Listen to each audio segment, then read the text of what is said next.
And I'm also going to record this to the cloud. Boom. We're live. I think we're live. Hi, everyone. It's great to see you virtually, figuratively. I'm Brian, and you'll see with me are Steve and John. And we are very happy to be the crew with you here tonight. Elon's not here. I'll share why in a moment. It's a good reason. It's a happy reason. If you're in the stream or if you're in the chat, this is like a newish situation for me. I was telling Steve and John off camera, I am terrified. Well, terrified is maybe a little strong. I'm very nervous. I don't usually get nerves before a show, but it's been a while since I have played the host role. And yeah, so if you're in the chat, could you actually just let me know that things look right and sound right? And that would be a great deal of comfort for me. All right, I'm just organizing all the tabs on here. And then I think we're going to, once I just have one person confirm that everything is as it should. And Steve, just, are you good? Like, what's your timing tonight? For all to witness. I've got about an hour. You know, I want to be there for the hot D, the House of the Dragon. So okay. When is that? Sure that's okay. That's in a couple hours. So okay, we got time. All right, because I have a lot. Like I have a lot. I went ham. So we'll just try and keep moving. All right. Yeah, it wouldn't be keeping Karlsson if you didn't have a lot. If we didn't go over our guest's desired time by at least 40 minutes. So we'll do the best we can. Thanks everyone in the chat for the encouragement. Okay. Well, I guess we better get started. All right.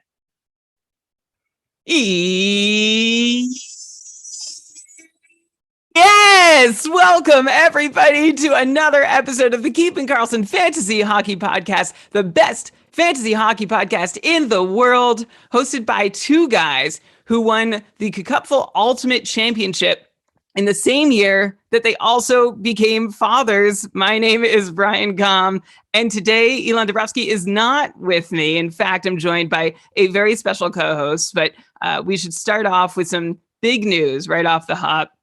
Elon is now a dad, and that's why he's not here tonight. We welcome to the world Noah Dabrowski with great stats already. 6 pounds, 10 ounces, 48 centimeters. The scouts are loving her, and so are we. So shout out to Elon and Noah and mom Dina, who is also doing very well. There's a very cute picture that Elon may or may not share with the group, but we are very happy and pleased to hear the good news. But that doesn't mean that the world has stopped. No, maybe Elon's world has stopped, but ours continues rolling on in fantasy hockey. And that's why we are here with you tonight to go through all the happenings of the first week of real NHL hockey and fantasy hockey action. And to do that with me, I am very, very pleased to be joined by Steve Laidlaw, one-time Dobber Hockey fantasy writer. Like, we're talking like OG Dobber Hockey, way back when I was still doing a podcast for Dobber Hockey. Steve was writing and podcasting, and he's been a friend of the show. He's been on the show many times over the years. And I said all these things he's done formerly, but currently, Steve is an excellent fantasy hockey knower and podcast guest host, and we're really excited to have you on the show tonight. Steve, hello. Howdy, everyone. Super excited to be here. It's probably been a couple of years since the last time I was on, but always happy to pinch hit, especially under such excellent circumstances. So, yeah, it's really nice to like a lot of good vibes feeling here and in the YouTube chat. Thanks everybody for the big. I'm sure Elon is maybe trying to sneak onto the stream at some point already, because I mean, we all need the latest news and analysis. And for that reason, one thing you do is listen to this podcast. The other reason is the other thing you might do is you might go over to Dobber Hockey, where you can read ramblings every single day. And yeah, they're called ramblings, but they're actually very good stream of consciousness thoughts on everything that's going on in fantasy. So while, you might have already heard Dave Benton's stream scheme, which we released, probably about 12 to 18 hours before you're listening to this. And Lewis and Ben break down the week's happenings on 2 short shifts episodes each week on the podcast.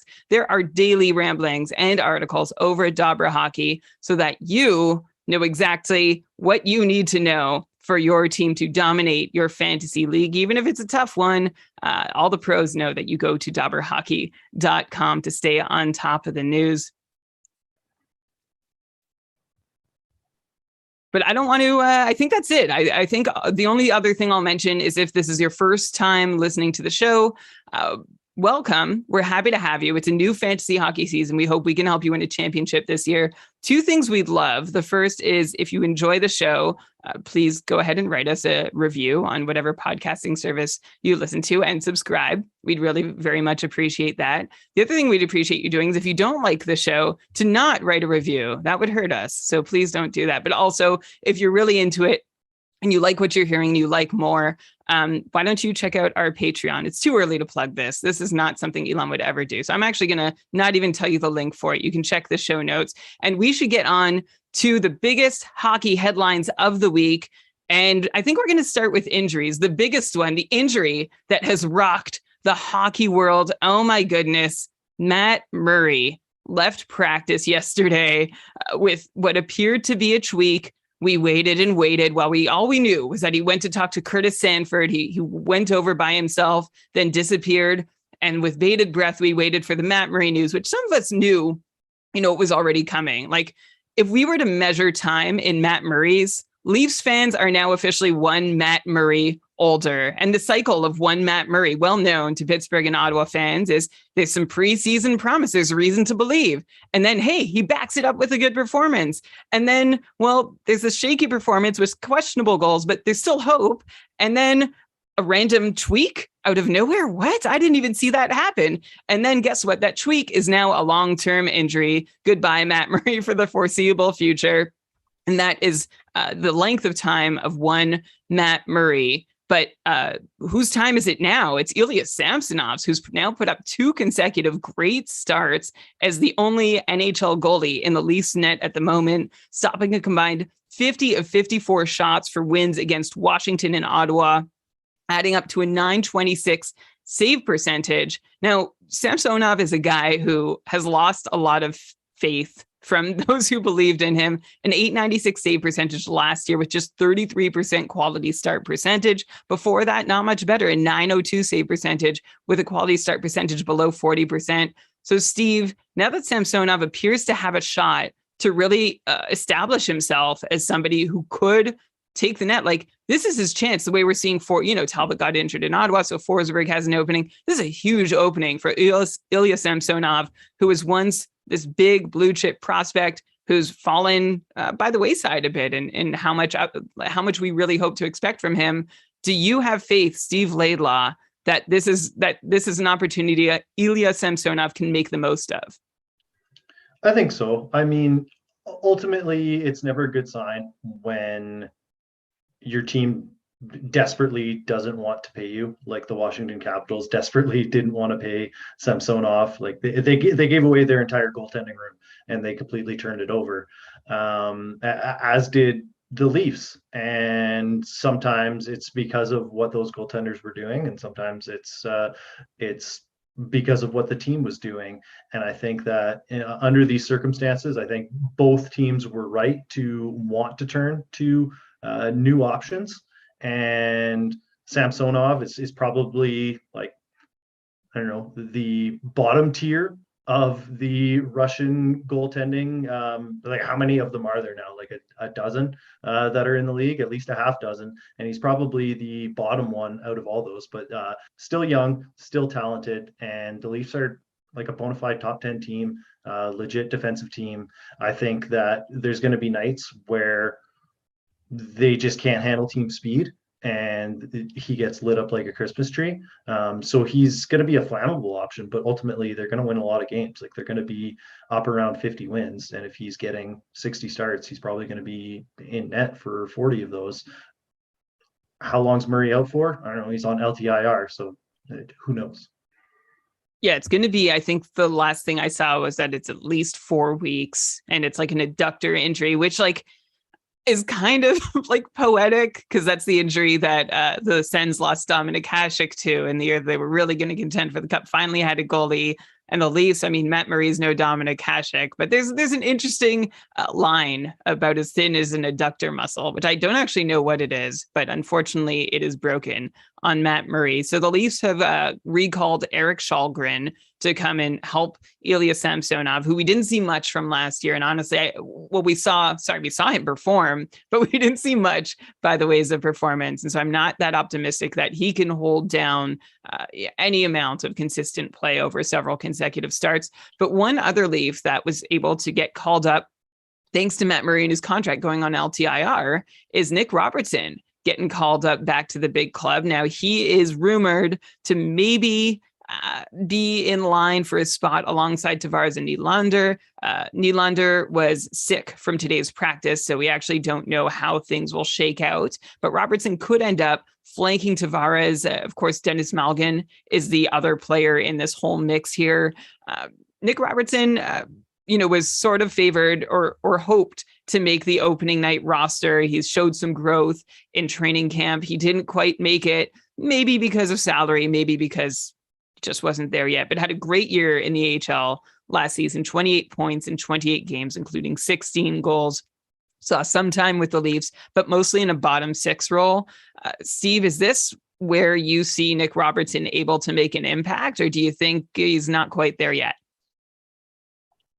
You love that he's getting an opportunity here. And because of that 4 million going on LTIR, now they can carry a 22-man roster, which means that even if he's not in the every night lineup, at least he's going to be on the NHL roster, and one injury here and there, and he's going to get some opportunities to run with things. Is he better than some of the other smattering of options to be kind of that top six forward? I don't know. I love the talent. I was huge on him in his draft year, and sometimes it takes a little bit longer than you would have hoped, and sometimes it just doesn't come along at all. But certainly, the door's open. There's no one on the roster that I think jumps out as, oh, that has to be the player who plays in their top six. And Robertson, probably not the answer, but none of those other guys are the answer either. So if you're just talking pure upside, you got to love it. Yeah, I love it because the Toronto's playing Arizona on Monday. So I have actually added Nick Robertson. Maybe I'll kick myself for it, but I had an extra move to make this week. I had an ad left over. I added Robertson just for the kicks, just for the lulls to see what happens. I mean, Dennis Malgin shoots on the other side, so maybe Robertson can't straight up replace him.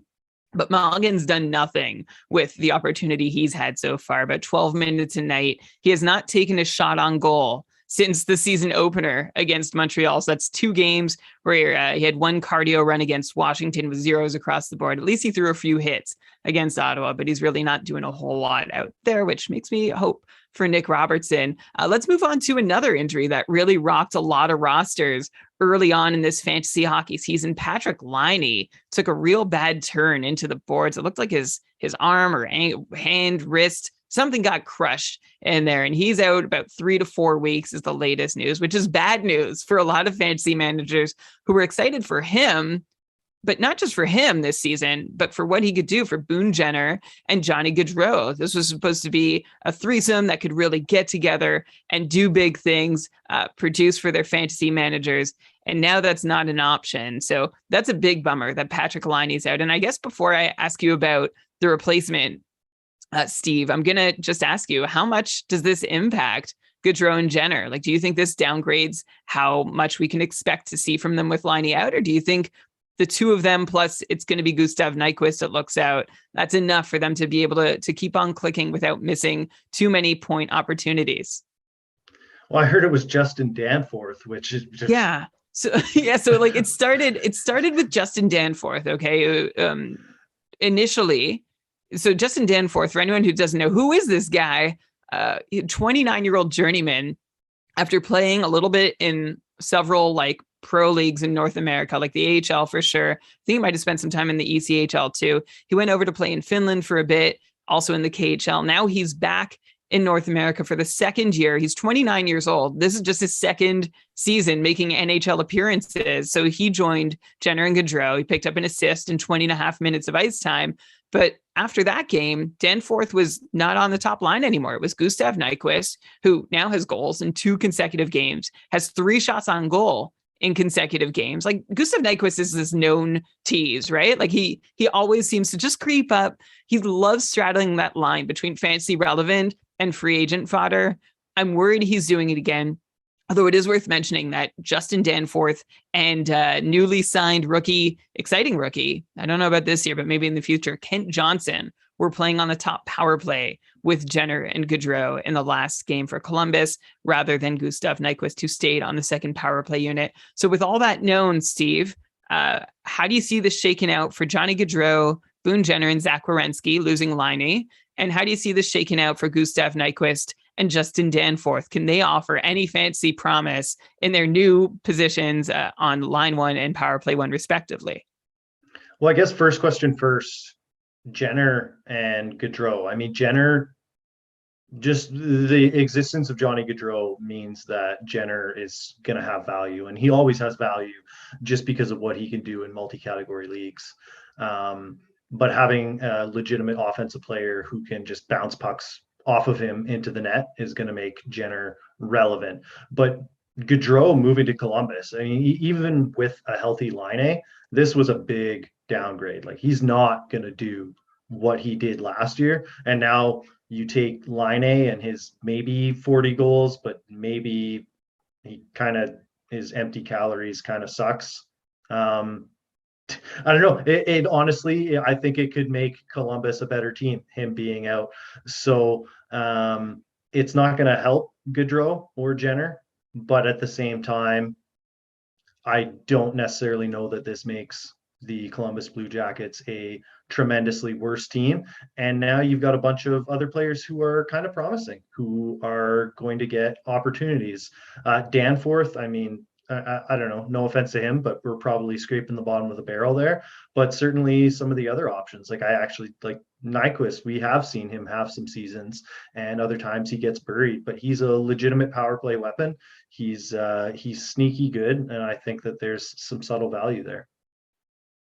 So we'll see. That's really interesting that you're saying that Patrick Laine might help. Like, it might hurt the offense, but it might help Columbus on the whole, which would be good news for Elvis Merzlikins, who I was looking at Hockey Viz to see how teams were doing defensively, and holy cow, like Columbus, their chart is all red. That's bad on defense. Like, it is ugly. You don't often see such a bloody chart, for lack of a better word, as you see for Columbus, which is bad news for Elvis Merzlikins, who himself has just recovered from an injury to be able to make his first start of the year. But unfortunately, in that first start, he stopped just 20 of 25 shots with an .800 save percentage. And Elvis Merzlikins is a guy who every year has been worse for him since he entered the league. As maybe, we were heralding him as the league's best unsigned goalie, like the best goalie outside the NHL. And he came in .923 save percentage in a handful of games. The next year, .916. And then finally last year, a .907, paired with his first bad season in terms of quality start percentage below 50%, which we forgave. We talked about extenuating circumstances.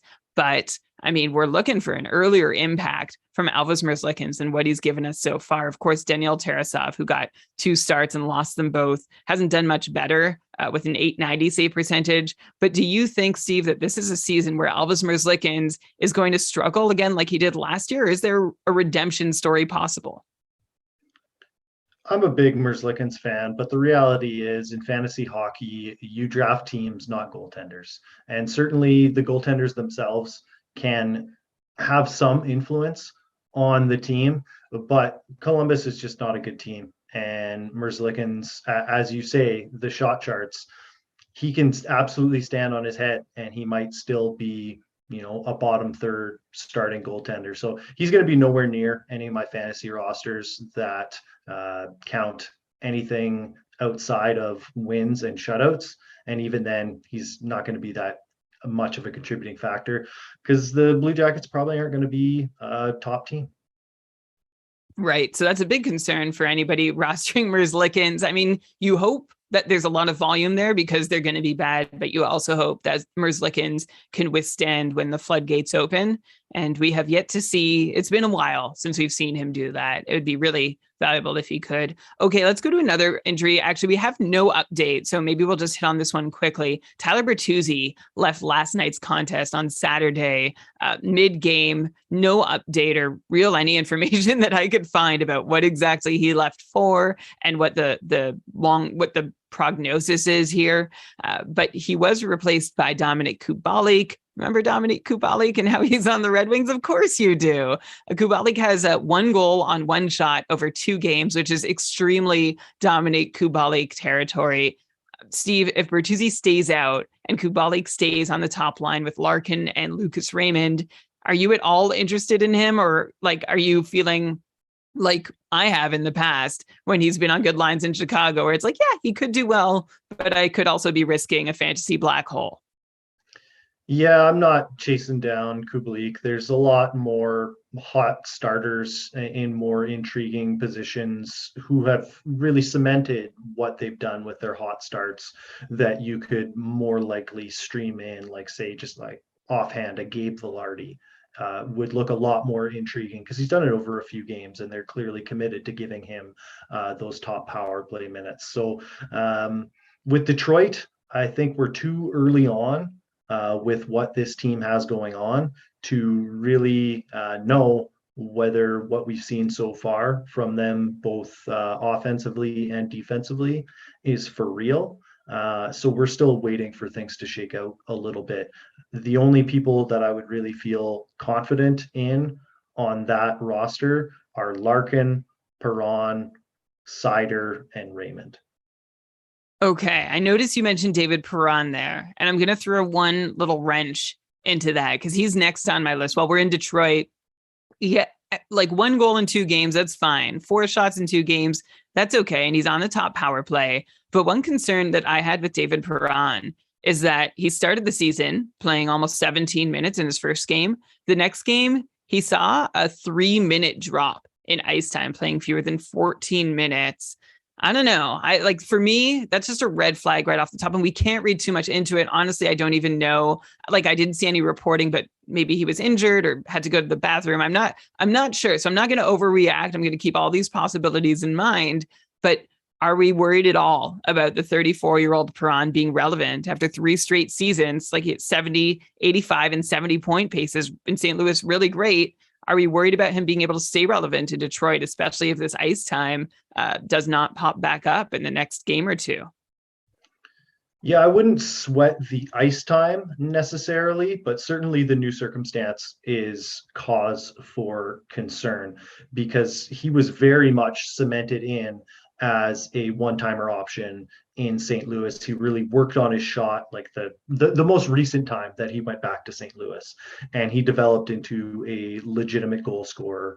And you'd like to see him to continue to be used in that role. But the fact that Lucas Raymond is kind of the number 1 playmaker on that power play, and him being right-handed and Perron being right-handed, there's a little bit of the feng shui that just doesn't kind of jive. You would prefer if they were inverted handedness, just to absolutely maximize what their roles could be. But he's been a power play wizard, certainly during his time in St. Louis. So whether it was just the fact that they were kind of blowing out their last opponent, and so they were like, well, we'll give the old wheels a little bit of rest, or what have you.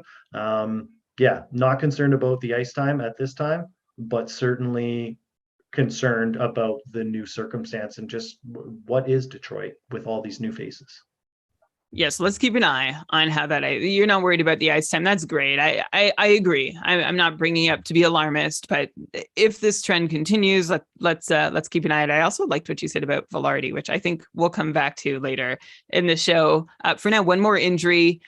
Mike Matheson is out of the lineup. It looks like he'll be out for a while. But my question is, if a defenseman is injured, if a barely fantasy relevant defenseman on a basement dwelling team is injured and nobody notices. Is he really injured? That's the question about Mike Matheson, who has now been replaced on the top pair. Well, the top pair in Montreal now features, we've got rookie Caden Gould, who has now stepped up and is playing, well, he played 22 and a half minutes in the opener, then 16 minutes, then 20 and a half minutes. Across those, he's got 9 hits and 6 blocks, only 1 shot. So nothing really to write home about there. And David Savard is the other top pairing defenseman in Montreal. Bonus, like 100 bonus points to any listener who knew that already before I mentioned it. David Savard has gone back to his big shot blocking ways. He had 9 shot blocks in Montreal's opener against Toronto, has had 7 over 2 games since, a few hits, only 2 shots though, and they both came in Montreal's most recent game against Washington. So I don't know if there's any value there, but one guy that there is value in is Jake freaking Allen.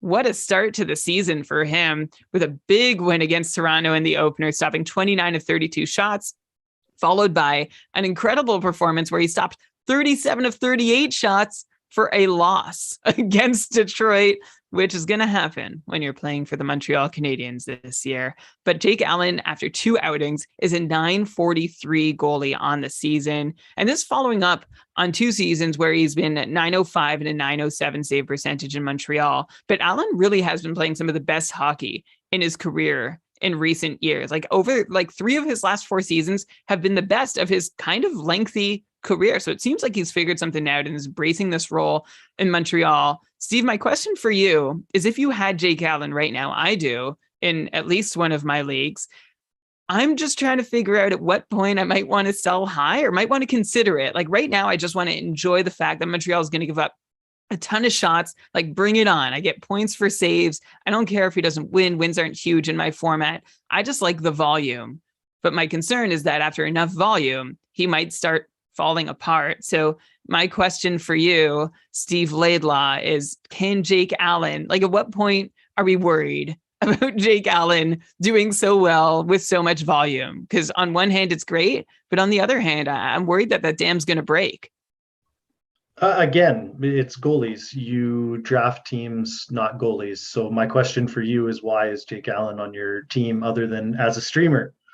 Because in the Cupful, the Keeping Karlsson Ultimate Patron Fantasy League, kkupfl.com, having a sure shot number 1 is valuable. And again, wins aren't a huge deal. Goals against doesn't exist. I mean, you get a penalty for goals against, but it's not like a bad goals against average. So if you're like a 905 or 910 goalie and you're seeing at least 30 shots a night and stopping, that percentage of them, you're in good shape.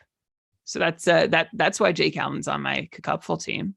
Okay, so you're in a points-based type scenario, yes, where you're just looking for pure volume in net, and it doesn't particularly matter. You might get beat up on the odd start, but you just want players to run out there. I would wonder who's actually buying high on Allen at this stage. Certainly, maybe you would find someone, but I think that if you went out shopping around, you wouldn't get too many takers on what you're selling. So it's kind of like, if you want a speed race with an old Chevy Cavalier, and it looked great in that one race, but I don't think anyone's ponying up 40 grand for your Cavalier. Okay, that's a great analogy. Okay, well, I'm going to be happy with my Cavalier for now. And if it conks out when I'm halfway between Ottawa and Toronto, I will deal with the consequences then and figure out my plan B, at least at the moment. Let's go to one more. This is not an injury. This is just a line change, though. And Ryan Hartman is not injured, although his performance has been pretty weak. Just 1 assist in 2 games, 6 shots, 3 hits. So not bad in peripherals, but the production hasn't been where we hoped it would be after Hartman got to play last season, like basically the whole season, alongside Kirill Kaprizov and Matt Zuccarello, and had a 65-point pace doing it. And that was with like second power play unit deployment and production.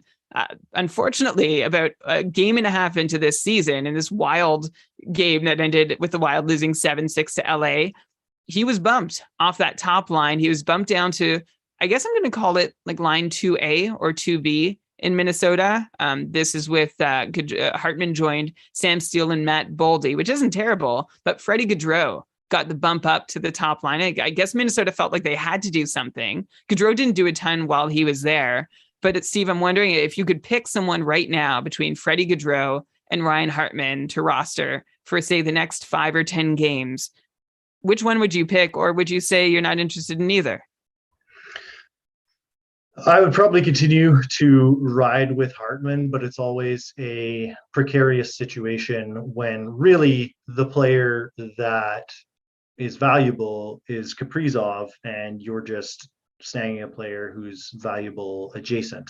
But Hartman does a few more things in terms of the peripherals, and he was the guy for much of last season in what was a very successful season. But I mean, ultimately, he's not a number one power play unit guy, and he's so heavily dependent on what you're getting out of Kaprizov to drive his value. So my answer would probably be neither. I mean, this just it reeks of Vlad Nemesnikov vibes from years back when he was top line, top power play with the Tampa Bay Lightning. And he got a little bit of shine there in the preseason back with the Lightning. And certainly he hasn't been deployed in that fashion, and he hasn't been valuable. So, yeah, I don't really trust either one. And if forced to choose one, it would be Hartman, just because he did it for so long. All right. So not a huge vote of confidence for either guy. I think I'm with you. Like, I would say Hartman owners shouldn't give up yet, but you should definitely keep a close eye on the situation, because this is a guy who hasn't done anything for you in your first matchup, and you want to make sure that he's not going to continue doing nothing for you in future matchups. All right. That's it for our injuries section. How about we move in to some of the biggest performers of the opening week, including one player who has a share of the early season goal scoring lead. Steve, can you name the 3 players tied with 4 goals apiece at this juncture of the season? I absolutely cannot. I love that you didn't even try. Okay, well, one is Connor McDavid, who has 4 goals in 2 games. The other, of course, right up there with McDavid, is Nino Niederreiter, who has 4 goals in 4 games. And the guy I'm about to talk about here, who made a huge impact in the 3 games he played this week already, is Steven freaking Stamkos. The 32-year-old has a goal in every game he's played so far. 1 in the opener at playing at Madison Square Garden, 2 playing against Columbus, and then another goal to give him his 4th against Pittsburgh, where he also added an assist. Stamkos also has 4 goals on 16 shots, including 2 power play goals. So even though he's scored on a quarter of his shots, the fact that 2 of them are power play goals makes them a little more believable. Like, I'm not like, forget it, this isn't going to continue. I'm actually pretty hyped about what Stamkos is doing early on. And what's interesting is that he started the season playing with Kucherov and Point, and they were losing the shot share battle. Then Stamkos moves with Killorn and Paul, and they are destroying Alex Killorn and Nick Paul. They're just destroying other teams with a 64% shot share, which is incredible. So way to go, Stamkos, Alex Killorn, and Nick Paul. By the way, Stamkos saw 7 minutes of power play time in his first game, 5 minutes of power play time in his third game. So I guess there's not much actionable advice here, Steve, except for like pat yourself on the back if you've got Steven Stamkos. I guess maybe I'll just ask you quickly, what do you think Stamkos' upside is this year? I mean, we've seen some real successful seasons from him lately, especially because, touch wood, he seems to be staying mostly healthy over the last little while. But last year he had a 107 point pace, which was his best point pace of his career in his age 31 season. So I'm curious to see, Steve, how high he can go in his age 32 season. Right now he's on a 137 point pace. Where do you see the upside stopping for Steven Stamkos? Yeah, I don't think it goes much higher than what he did last season, but certainly the fact that the Lightning don't have quite as much depth and they're looking kind of creaky, like you mentioned, that on certain lines they're really getting outplayed, and I think that'll be kind of a night to night thing for them. Too early to really drive any major conclusions, but they've looked creaky, and you wonder if the fact that they don't quite have the same depth that they've had over the past doesn't mean that they have to rely on some of these veterans just a little bit more, and add, a double shift here and there, a few extra minutes on the power play here and there, chasing a game rather than closing out a game. Maybe that means that he's playing more 6-on-5, that sort of thing. And with the high end talent at the top of the lineup that they do have, you wonder if that doesn't result in slightly higher point totals in its own right. But wouldn't get carried away with it. Like, this is a guy who is going in the top 30 of all fantasy leagues. So is anyone who has him looking to sell high at this time? No. Is anyone who doesn't have him gonna give up their first round pick in order to acquire him? Probably not. So I guess the move is to chase down some players who may be adjacent to him, and that would be in the Killorn Paul type realm. And I don't know what Killorn's ownership rates are, but he's certainly a guy who intrigues me on that Lightning team. Yeah, so let's talk about those adjacent players. So you just said Killorn might be someone who intrigues you. 2 assists, 1 shot on goal over the 3 Lightning games so far. Nick Paul, nothing, just 5 shots on goal. So you're interested in Killorn. Are you interested in Nick Paul at all? And maybe I'm going to piggyback another question onto this. Maybe you could rank these players along with Brendan Hagel, who took Steven Stamkos' spot on the top line with Kucherov and Braden Point. Hagel has a very Nick Paul-esque stat line so far: 0 points, 5 shots, no peripherals, which this is a guy who usually at least throws a hit every so often, playing 16 minutes a night, again, largely with Kucherov and Point at 5-on-5. So could you tell me in which order you'd be interested in having Killorn, Nick Paul, and Brendan Hagel on your roster? Yeah, it'd be Killorn, Hagel, and Paul. Killorn, we know he's done it for so many years. We know kind of what he is, especially if he'll lose his top power play minutes on occasion, but generally speaking, he's going to be a part of that top power play.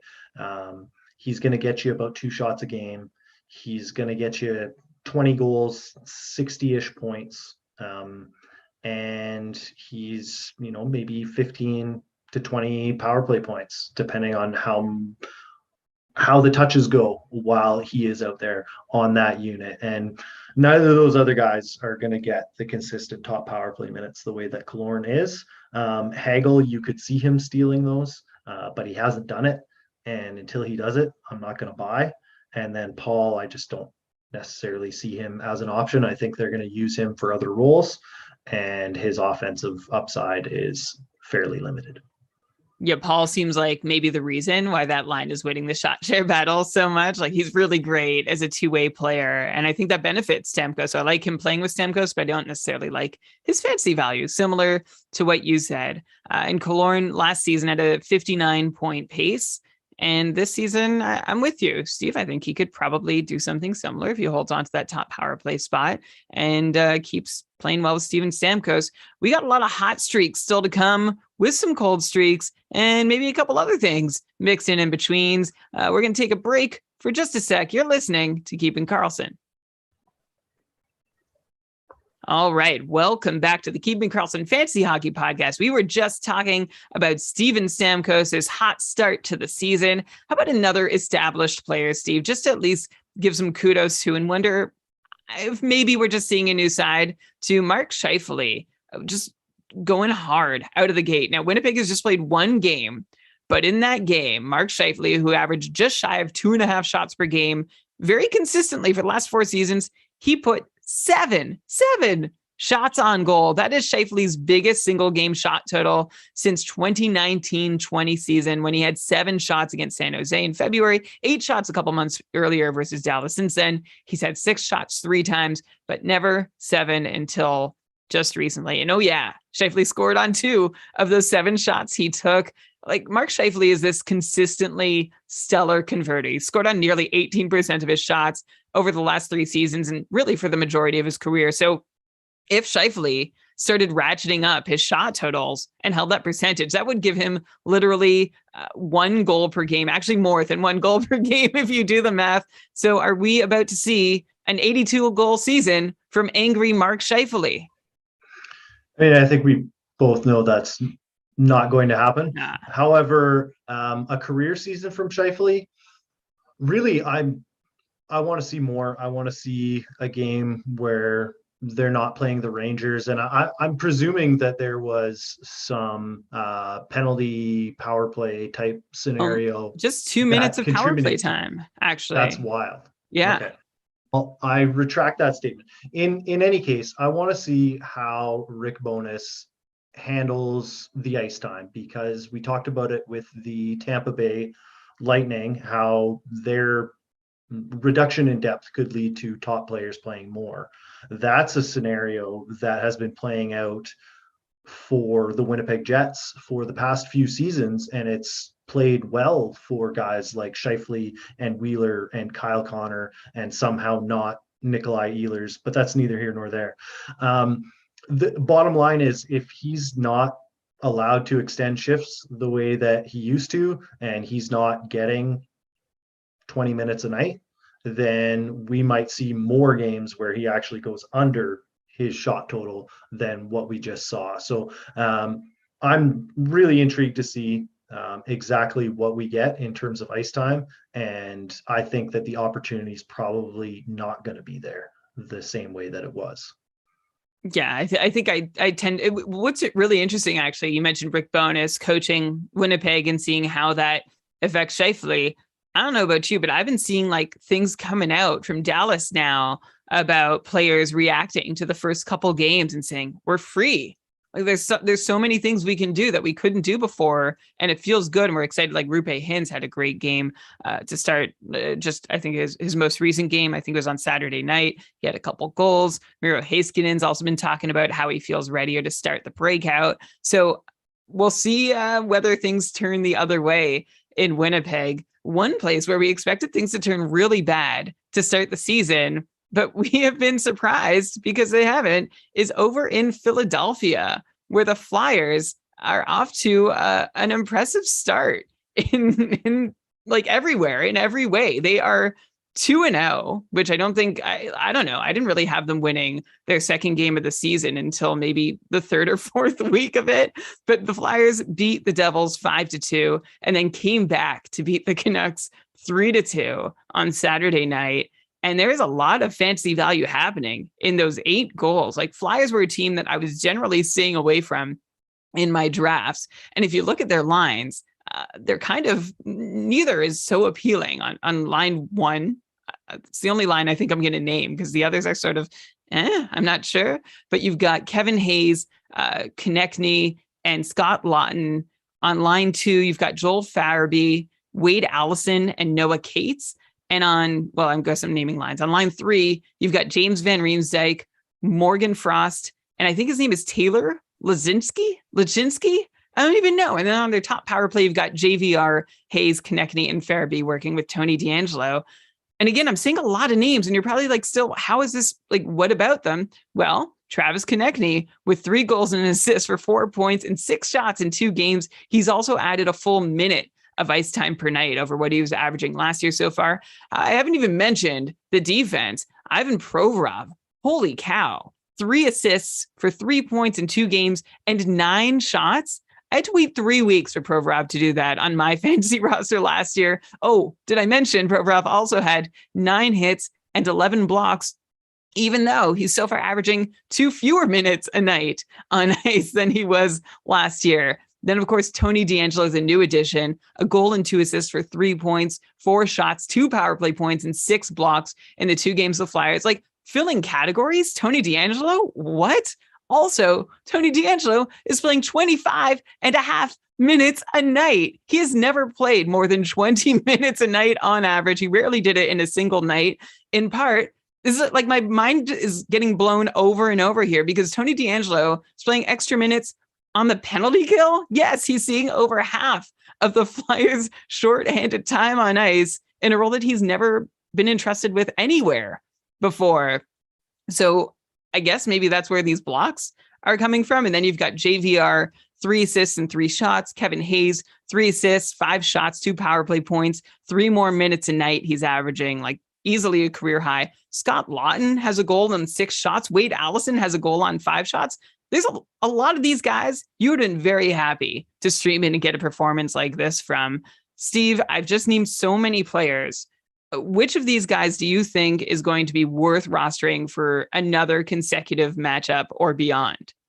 A very few of them. The Flyers were basically the Fleers. Like, I don't know if you remember the trading cards from the 90s, Yes. but like no one wanted Fleers and no one wants Flyers. And I love it. I think that the early production is, I think it says more about the teams that they played than it does about the Flyers themselves. But it seems like the players that are there have bought in to what Tortorella is selling. And you know that when the players buy in, he will squeeze whatever juice he can out of the orange. So Travis Konechny, talented player, he'll be on the borderline of fantasy relevance. Ivan Provorov, if Carter Hart isn't a complete sieve, then he won't destroy you in plus minus, and he should be valuable in hits blocks leagues. Tony DeAngelo, I mean, if Tortorella is able to get Tony DeAngelo blocking shots, and I think Tortorella might be the only person in the world who could get him to do that, then Tony DeAngelo might have value in fantasy leagues. I'm not buying any of them, but you know, that's an opportunity to buy on productive players, because I don't think anyone who owns them is buying either. Right. Yeah. So this is not a moment to get married to any of these Flyers. Although I should mention Carter Hart. I didn't even mention him, so I'm glad you mentioned him, Steve. 63 saves on 67 shots against for a 940 save percentage over 2 games. This might be his best back-to-back game performance. I haven't gone through all the numbers, but it's been a while since he's done something like that for 2 consecutive games. And boy, would it be nice if he could continue doing it. You know, Steve, you mentioned maybe it's because of the opposition that they played. So I'm actually going to dip into our cold streaks for a moment here and visit the New Jersey Devils, who Philadelphia beat on opening night, where the Devils, that resulted in Lindy Ruff getting booed at their home opener. And I saw a clip of him today. Like, if you were lip reading, it's like, am I getting booed? Are they booing me? You seemed caught off guard. And frankly, I don't know. I can't blame them. It's been a while since I've had a lot of faith in Lindy Ruff, but the Devils, woof, what a start to the season in the opposite direction of the Flyers, right? They were maybe on track to bigger and better things this season. The stars seemed aligned. They made some big moves in the offseason. Optimism was there. Hey, they're ready to compete. And they have, well, to put it politely, I don't know how to put it politely, actually. The last game, the Devils were rolling the lines. Jack Hughes with Dawson Mercer, Tomas Tatar, Hischier Palat, Brat, and Miles Wood, Eric Halla, and Zetterlund playing together. And on the top power play, Tatar was up there with Hischier, Brat, and Hughes. And Miles Wood over on line 3 had a scathing quote post-game for the team saying, I'm tired of being on a bad team. We need to do better. And while you might think, oh boy, like this is a third liner talking this way, but he's right. His line crushed the shot share battle that game. No other line was nearly as effective. And he's watching Vitek Vanacek put up a 773 save percentage in his start. Mackenzie Blackwood an 833 save percentage in his start. The only guys doing anything for the Devils so far, Jesper Bratt with 3 assists and 5 shots in 2 games. Dougie Hamilton has a goal and assist for 2 points and 7 shots in those 2 games. Dawson Mercer, I guess if we're looking for another, has 11 shots, but just 1 point. Then you have Jack Hughes, Andre Palat, Igor Sharangovich, and Nico Hischier, who's only played 1 game, but they have all yet to hit the score sheet. So I guess, what's my question here? Okay, I'll put it into 3 questions. The first is this a good time for Jack Hughes' buy low attempt as the wheels appear to be falling off, or maybe even a Dougie Hamilton, even though he's one of the few who's done something? I don't think you're going to buy Jack Hughes buy low, but I'll let you say that, Steve, if you agree. The second question is, I dropped Andre Palat on my cupful team today. Do you think I will come to regret that? And the third question is, do the Devils have an answer in net here, like in-house, or did they blow it again in the offseason and are going to have goaltending kneecap them all year? I'll hang up and listen. Yeah, so interesting. The Miles Wood quotes. It's kind of like one of those slasher films from the '90s. Like the killer is inside the building, and it's the goalies, and also maybe the head coach. So I mean, is anyone like you might as well fire Lindy Ruff now? Like he's not making it out of October. Like his replacements already sitting on the bench with it. Who is it? It's Andrew Brunette Oh who yeah. won the President's trophies with the Panthers, and they let him go. And he's the associate head coach, which is basically like saying, I have your job, you just don't know it yet. So I don't know when that firing's happening, but coaches always get fired when their goalies don't make saves, and these goalies can't make saves. And I don't think that's going to stop Jack Hughes from having fantasy value. It's certainly not going to stop Dougie Hamilton from having fantasy value. Is Jack Hughes going to have the 100-point breakout that we all hoped for? Starting to think maybe not. And certainly I am over leveraged on those two in my pools. Okay, so let me ask you, what are you going to do about that? If you're already seeing enough that you don't think Jack Hughes is going to hit that upside, are you looking to trade?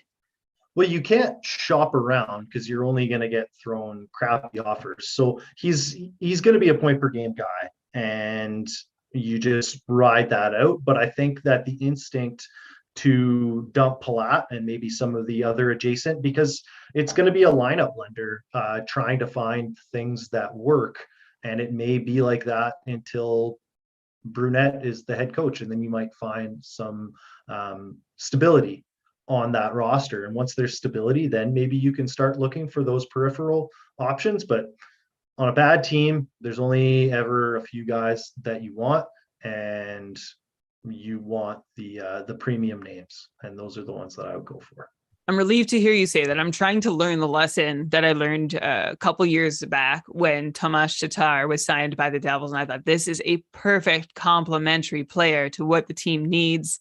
And then he wasn't. And I held on to him for way too freaking long. And so Palata, I'm cutting bait early, mainly because he's off the top power play, which is where I thought like his one good season in Tampa was in Kucherov's spot on the power play, which there is no spot like that in New Jersey, but I thought that would at least be a start to get him somewhere.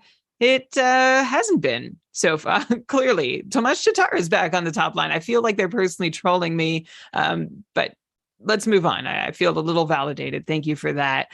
You mentioned Andrew Brunette on the bench next to Lindy Ruff. Well, how about we go to his former team over in Florida, where we have Jack Hughes disappointing those who drafted him, Matthew Tkachuk impressing those who did with points in each of his first two games. He's got a goal and 2 assists for 3 points in his first 2 games and 8 shots. That's really nice. He's also up 3.5 minutes a night.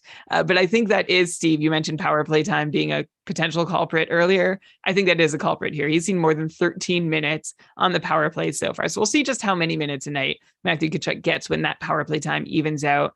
He does have 1 power play point on the top unit. He's playing with Rudolph Balcers and Sam Bennett at 5-on-5. So, Steve, on the show, we were cool to Matthew Tkachuk going into the season. I was never comfortable drafting him anywhere I ever saw anybody drafting him, including in the Cupful. What do you think about this start and how it compares to your expectations for him? Were you worried? And if you were, does this ease your worries? Or if you were worried about him to start, do you sell high now? What are you doing or thinking about Matthew Tkachuk's great start out of the gates with the Panthers? Well, the Kachuk situation was fascinating because I think everyone saw, okay, away from the ludicrous Flames top line, he was not going to be as productive. And even going to a team with as much offensive talent as the Florida Panthers, it wasn't going to come together, probably not a 100-point guy. But you looked at the depth of the right wing position and everything that Kachuk could do as a multi-category producer, especially just in terms of shot volume.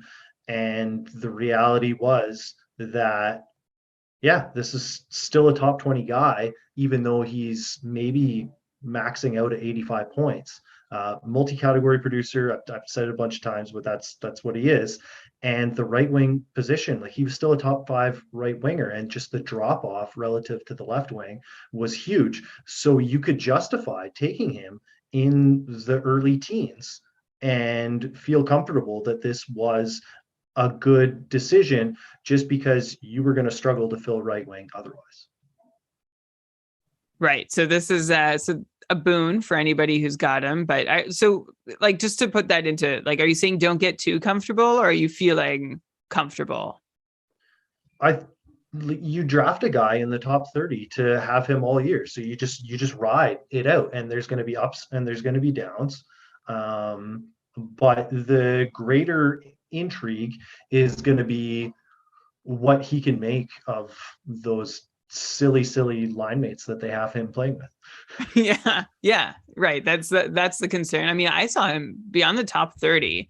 I don't think I can. I bring up the Cupful ADP quickly enough. I don't think I can. But go to kkupful.com, kkupfl.com, to grab it. It's in our fantasy tools section. He was going late first, I think middle second round, like so top 20 even.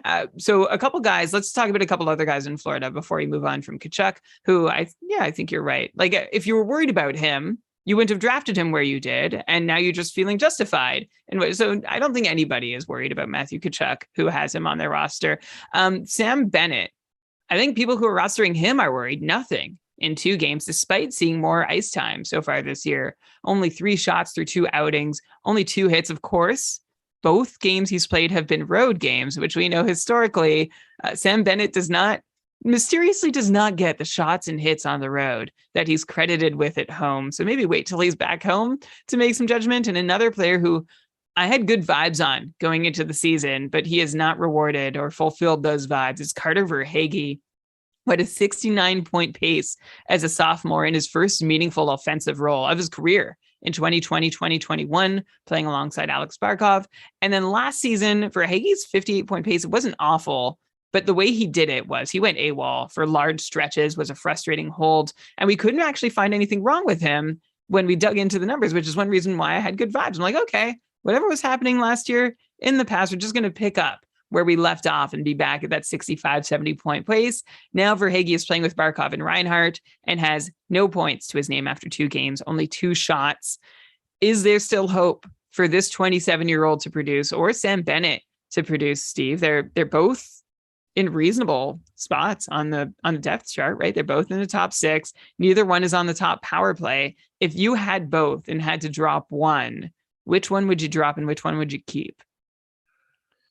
I'm out on Bennett. I think he was a major product of Jonathan Huberdeau, both at 5-on-5 and on the power play. But now that you've got like the A+ version of the instigator / net front presence in Matthew Tkachuk, what is Sam Bennett other than just a guy? So I'm completely out on him. Won't be finding him on any of my rosters other than as a streamer. Carter Verhaeghe, I think he's in the exact same spot he was last year. So no reason to lose any optimism that you would have had about him last year. Now, there was some added intrigue because of some of the front end depth that was lost for the Panthers, that maybe he would get top power play usage, and instead it's Brandon Montour. So I'm not concerned about Verhaeghe. He's a 5-on-5 production monster, and he's attached to Barkov, and I think will continue to be. So he's going to be in that 55, 60 point range, fringe valuable depending on the size of your league. But in your deeper leagues, that's a buy low opportunity. But if he's not getting top power play minutes, you're not going to see him go off for any more than that. And he's going to be one of those guys who we just wish would get top power play minutes, like Jakub Vrana and some of the other guys who just cannot get it for no reason. So there's one player who we were really hoping to get top power play deployment last season over in Carolina. That's Martin Necas, who has come out hot out of the gates despite still not being on that top unit. In fact, I think he's not on the second unit. He's playing with, you might have thought I was going to talk about Andrei Svechnikov, but I'm not, because we expect big things from him. But Martin Necas 3 points in his season debut, added another in the next game for 2 goals and 2 assists for 4 points, 5 shots on goal. Necas is playing at evens with Kotkaniemi and Andrei Svechnikov, seeing a couple more minutes a night, which is a nice little vote of confidence from his coach after seeming to have lost Rod Brindamore's confidence at some point early last season. But now the 23-year-old Necas has a chance at redemption after following up a super promising 60-plus point pace in 2020, 2021. Oh, it's so hard to say all these 2020s together. Last season, Necas followed up a good season with a bad season, dismal 42-point pace for Necas and that declining coach confidence. So I'm wondering, is Martin Necas someone we're looking to as someone who might be able to have relevant production, like might be another sort of Carter Verhaeghe who can produce well despite not having top power play deployment? Yeah, I think Verhaeghe's a really good analogy for Necas. Inconsistent would be the best way to describe him. Still a very young player.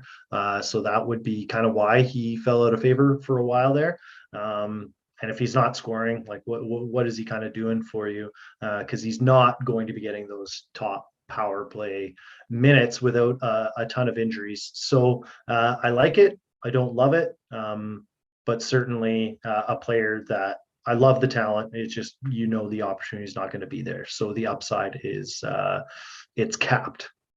Yeah, I mean, I like him as a streamer early on, but I agree that capped upside means that there might be some more exciting players out there. One of them who's, you've got Necas on the second line, second power play. Here's a guy in Buffalo, top line, second power play. Sorry, Victor Olofsson, who has 2 goals to start the season. And okay, I know both empty netters, although they were some distance from the net. I got to give him credit for both those empty netters.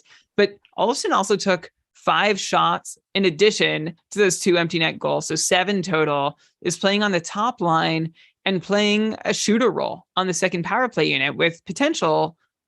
Maybe this is a wish and a prayer that he gets to do that up on the top power play unit too.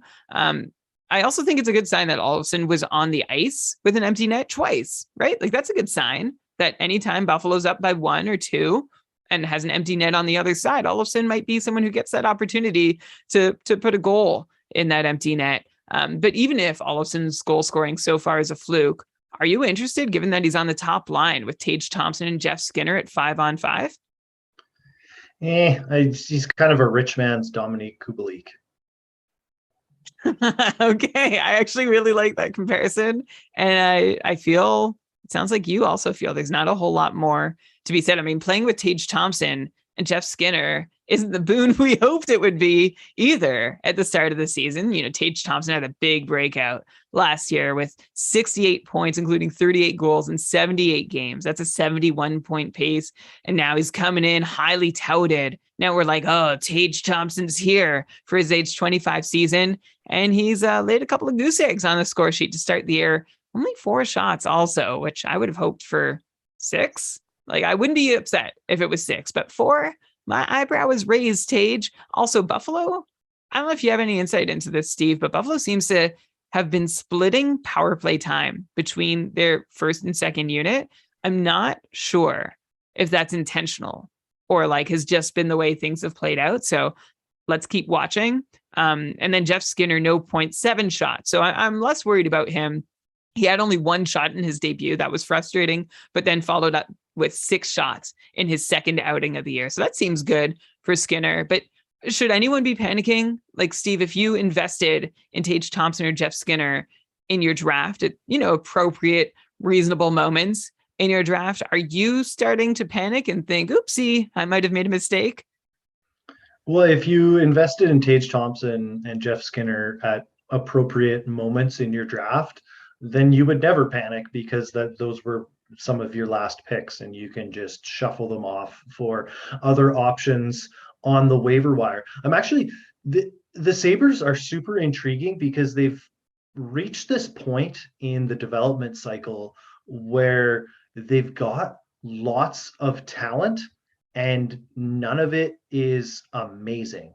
So you look at what they were last year and they were shallow enough that they could just keep hammering home Thompson and Skinner and some of their highest end talent, all the minutes they could handle, so that they could try to keep up with scoring. But now it seems like they have legitimately three lines with some offensive talent on it. And so we got to sit back and wait and see if any of these people emerges, or if they don't end up in this situation where you were alluding to, where both power plays are splitting time. All three lines are just kind of rolling over, and no one ends up being a 60-point player. It's a concern. But the people who could benefit would be the defensemen if they had a bunch of 50-point players. Right. So, and that's interesting because there's one more player I want to bring up in Buffalo. But first, in the chat, thanks to Norman Shams, by the way, for sharing this info. So Matthew Tkachuk, on average, in the couple was a 16th pick overall, never picked earlier than 8th. That's pretty early, and never picked later than 24th, which goes more with what you said about top 30. And then Norm in the chat mentioned that on average, Tage Thompson was picked 103rd, and Skinner was picked a lot later. Like I know I drafted him maybe somewhere around like 176, somewhere like that, if I were to throw a number out off the top of my head. So Tage Thompson just outside the top 100, which I think he was capable of being. I guess let's give him a little more time. But right, going back to the point that you were making about how, hey, the Sabres have more lines to roll now. It's true, they do. They've got Middlestat, Alex Tuck, and Jack Quinn on, I guess, what I'd call line 2. And on line 3, they have Dylan Cousins, Peyton Krebs, and JJ Peterka, who, as anyone remembers, we had JJ Peterka fever last season when he was called up. We were all over adding this guy. He was an early second round draft pick back in 2020 because he was lighting up the AHL. He had 68 points in 70 games as a 20-year-old debuting in North America. And Peterka didn't do much in the NHL with his cup of coffee, but then he went back down to the AHL and had 12 points in 10 games in a playoff run for Rochester, the Buffalo Sabres affiliate. So far this season, Peterka has a goal and an assist for 2 points in 2 games and 4 shots. I'm only mentioning him just because he's sort of on my radar as a deep cut. Third line, 12 minutes a night isn't awesome, but this is a young Munichian? What do you call someone? What's the name for someone from Munich? I'm not sure. German. How about we just go with that? Really good start to what will hopefully be a fruitful season. And also Alex in the chat pointing out that Rasmus Dahlin has been a stud this year. 2 goals on 8 shots plus an assist for 3 points in 2 games. And is looking good. It's nice to see Rasmus Dahlin looking good. Last year, he was looking good too. 54-point pace. It was like the quietest 54-point pace I think we've seen, because the season before that, it was 34-point pace for Dahlin. We were all very disappointed. Big bounce back last season. Great start to this season. Steve, how into Dahlin are you for the rest of the year? Like, where do you see his point total sort of landing on a consistent basis for the year? Because you mentioned the forwards might have time to share, but it might not be the same on defense, where Dahlin is playing 25 minutes a night so far. Yeah, that's kind of what I was alluding to. But first, I want to mention that Berserka for Peterka, anyone can steal that for their fantasy team name. But on Dahlin, yeah, that's what I was alluding to. The fact that this team has enough depth up front that they could be scoring at any time is going to be very helpful for Dahlin. You know, he's probably not going to continue to put up this pace, but I like what he started to show last season in terms of shots and blocks and hits potential. So multi-category value, even when he's not producing. And then he should be producing more, and the team shouldn't be as terrible, so he shouldn't kill your plus minus. So there's a lot to like there. He's on all my 1-year fantasy rosters. I'm heavily leveraged on Dahlin and continuing to enjoy that.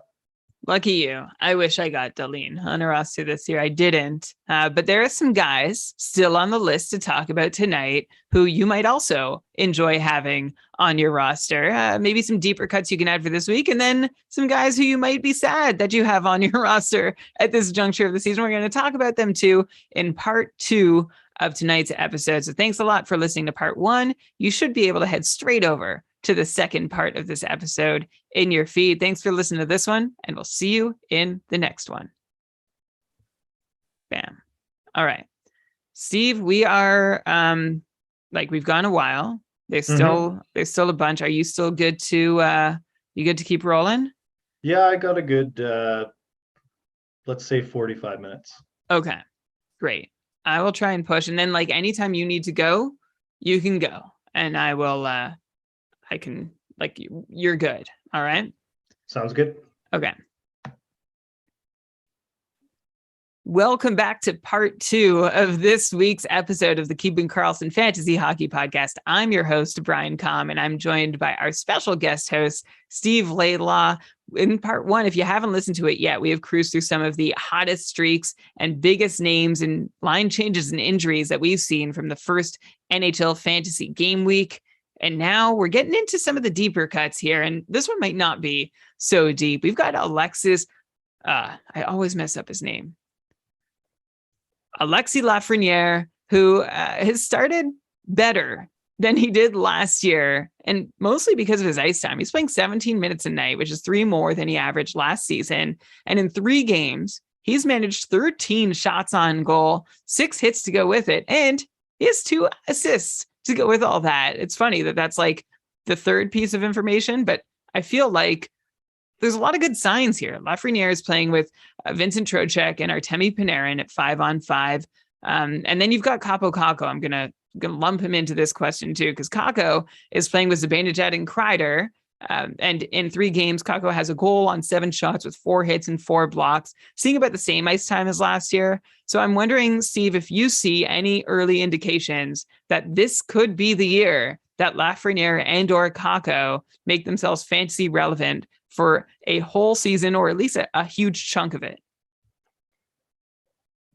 It's just so hard to get too excited about these players because we know who the top 5 fantasy relevant players are on the Rangers, and it's those top unit power play guys. And there's no breaking into that group of 5: Panarin, Kreider, Trocheck, Zibanejad, and Fox. And you're not going to displace any of those guys.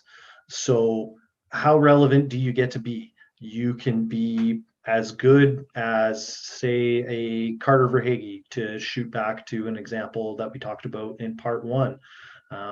You can reach, that 60-point level, but to really get higher than that, you have to put up power play points, and the power play minutes just aren't going to be there without an injury. So right now, I like what I'm seeing, but it's just hard to get overly excited. All right, I'm going to throw another couple quick players at you to end the hot streak section, who I think are going to probably fit a similar description to what you just did. Let's start with Jason Zucker. I'm this guy, again, come on, enough with Jason Zucker already. I put Jason Zucker to bed, and here he is waking up, asking me for water or whatever, just annoying me. Zucker's now in his age 31 season. For Pete's sake, over the course of an NHL career that spanned nearly a decade, Jason Zucker has had exactly 1.5 good seasons, and yet he somehow always comes up on the show as someone we've been hopeful for, we've given up on.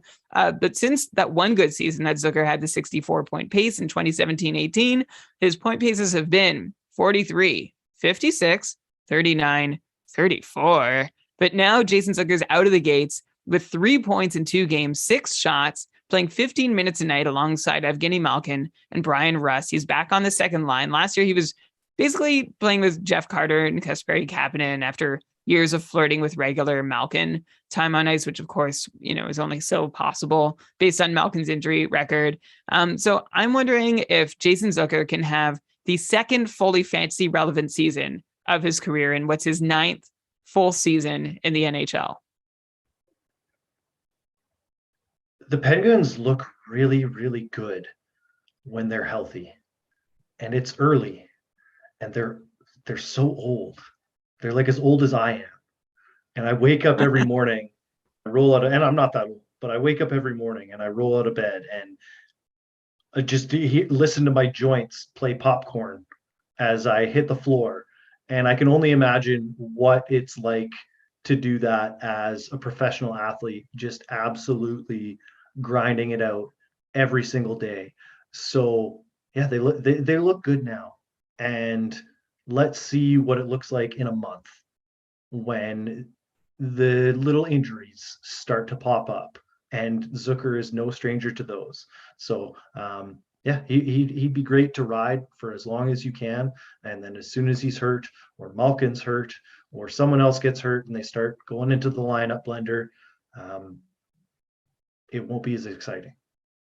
Yeah, fair enough. And I feel like, again, this is what's going to describe, like, we're basically in a part of the show where we're bringing up guys who you might want to take a quick look at, not get too attached to. Another is who I said back in part one that we'd circle back to, and that's Gabe Vilardi. And I'll also lump in Alex Iafallo in there too. Iafallo, we're like, this season, I'm like, okay, Fiala's in the mix now. Kempe's ascended to the top line. Iafallo's not going to play with Kopitar anymore, so forget him. And of course, the guy has 4 points in his first 3 games, 2 goals on 6 shots, playing with Quinton Byfield and Gabriel Vilardi on what is essentially the third line, but kind of in a top 9, which is what LA is running right now. Like, these guys are still seeing like 16 plus minutes of ice a night, but Vilardi is the one I really want to focus on. And Steve, you actually mentioned something first half of the show that I did not realize. I'm kicking myself for it because I added Nick Robertson.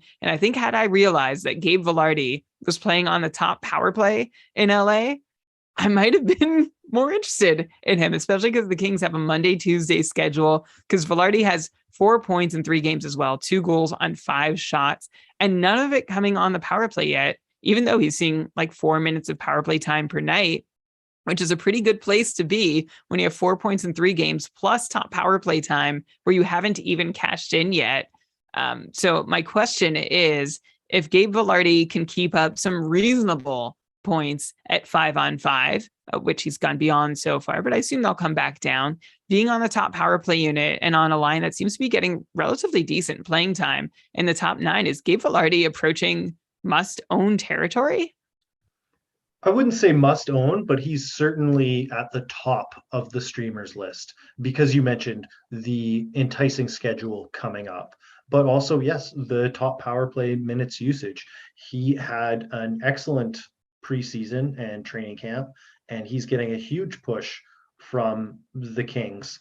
Now, their top power play unit might just continue to be terrible, and so that might limit the upside of what he can do there. But there's a ton of forward talent on that team.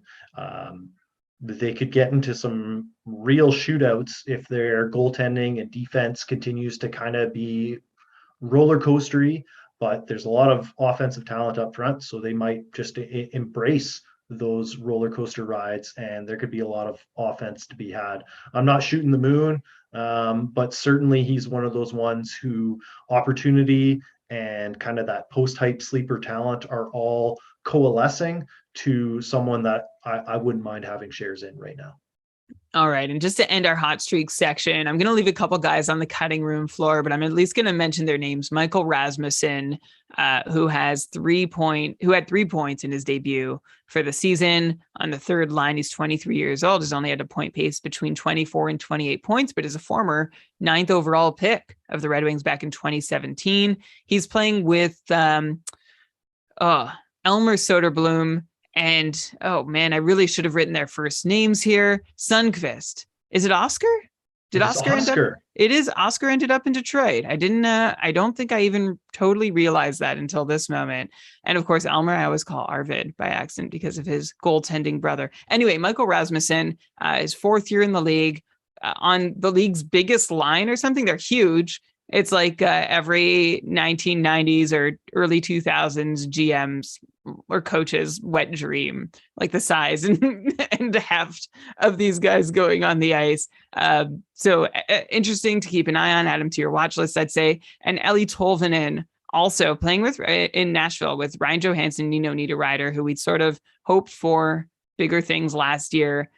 Sort of doing things this year. 3 points in 4 games, 6 shots, and is seeing an increase in ice time versus last year. Tolvanen's on a 62-point pace. So both guys to add to your watch list that I'll quickly mention. And then finally, to end our hot streaks, how about we give kudos? It's so hard for goalies out there. So when they do well, let's at least give them props for it. And I just want to shout out Anton Forsberg for 2 pretty solid performances to begin the year. He stopped 32 of 34 in a losing effort against Buffalo, and stopped 29 of 32 in another losing effort against Toronto. But this is a guy who's had, a career where he's had very few opportunities. Maybe he never really earned one, got one by default last year, ran with it, still seems to be running with it.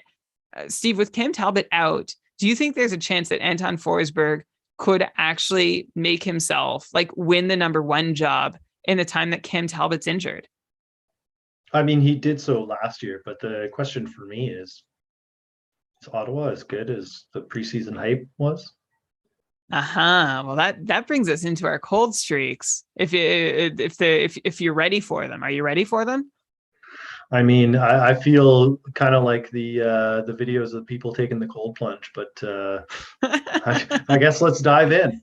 Let's dive into the coldness that is the dark depths of the Ottawa Senators. Gosh, we dared be hopeful about the season to come. And it's nice that Anton Forsberg is a bright light in a season where things have not started well.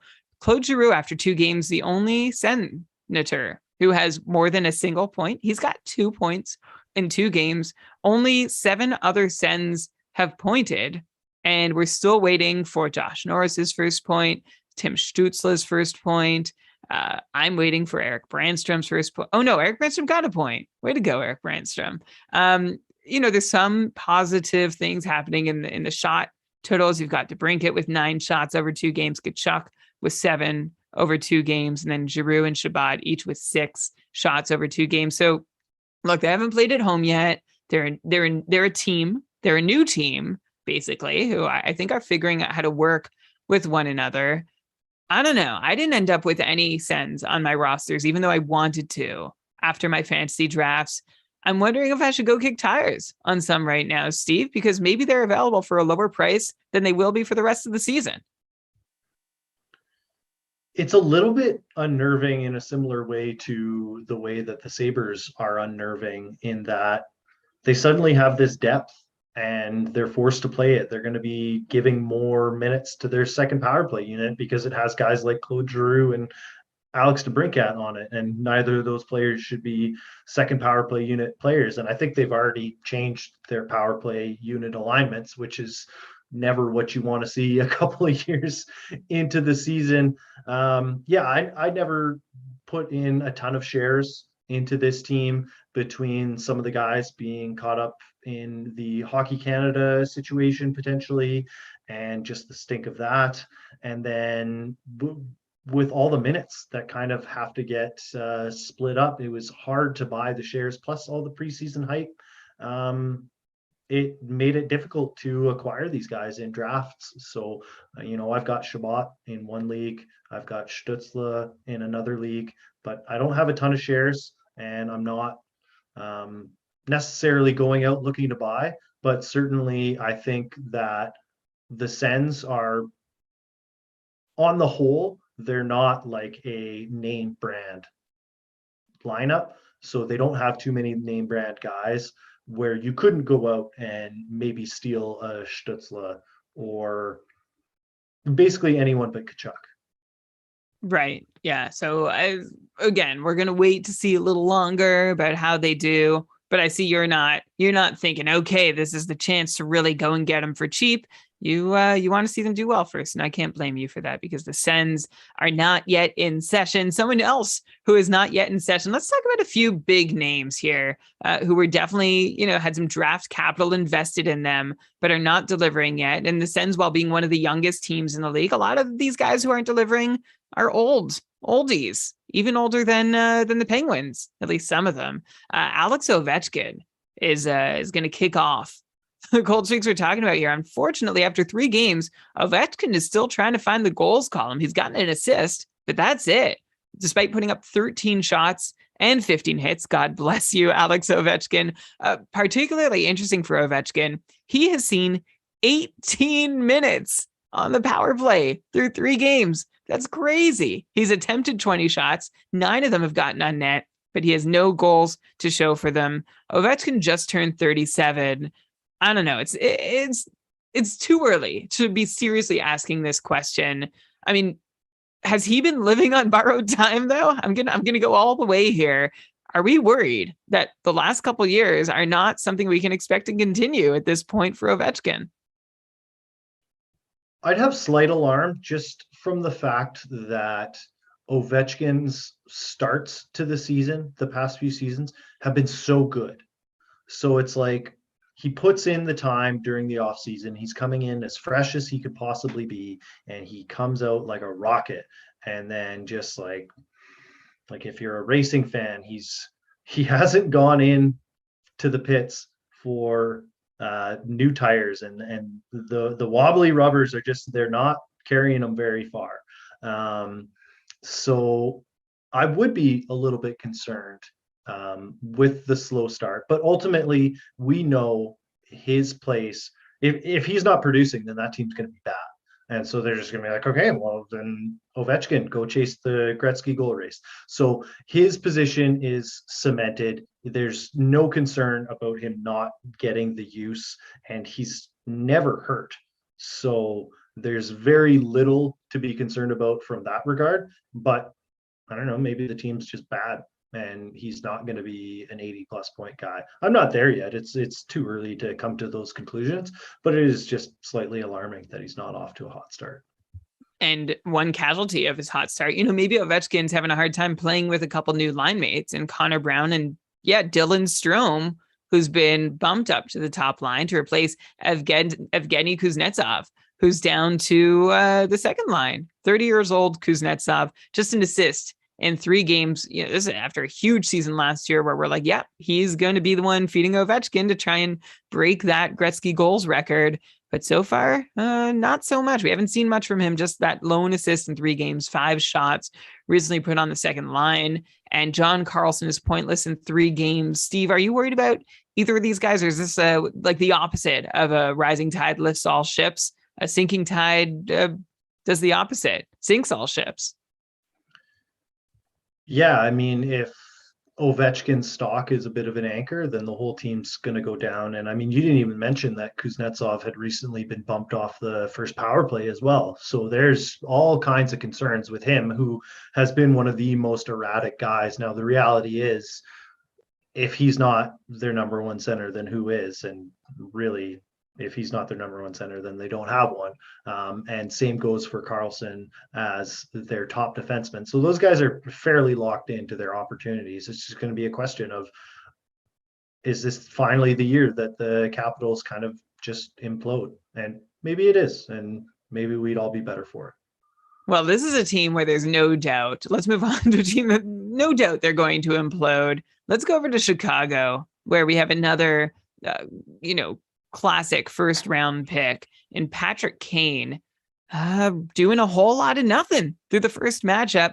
Kane we've mentioned, we're worried about a slowdown. This was before Chicago blew up their team. Even though he's had 95 or more point paces over the last 3 seasons, we've seen some signs to be like, hey, I think the tail of this career production is about to come. But now that the Chicago team has been stripped for parts, Patrick Kane has been left almost alone, and he's got the same stat line as Ovechkin, just 1 assist in 3 games, only 9 shots, which is a little alarming too, because usually Patrick Kane shoots a little more than 3 shots per game, usually about 3.5.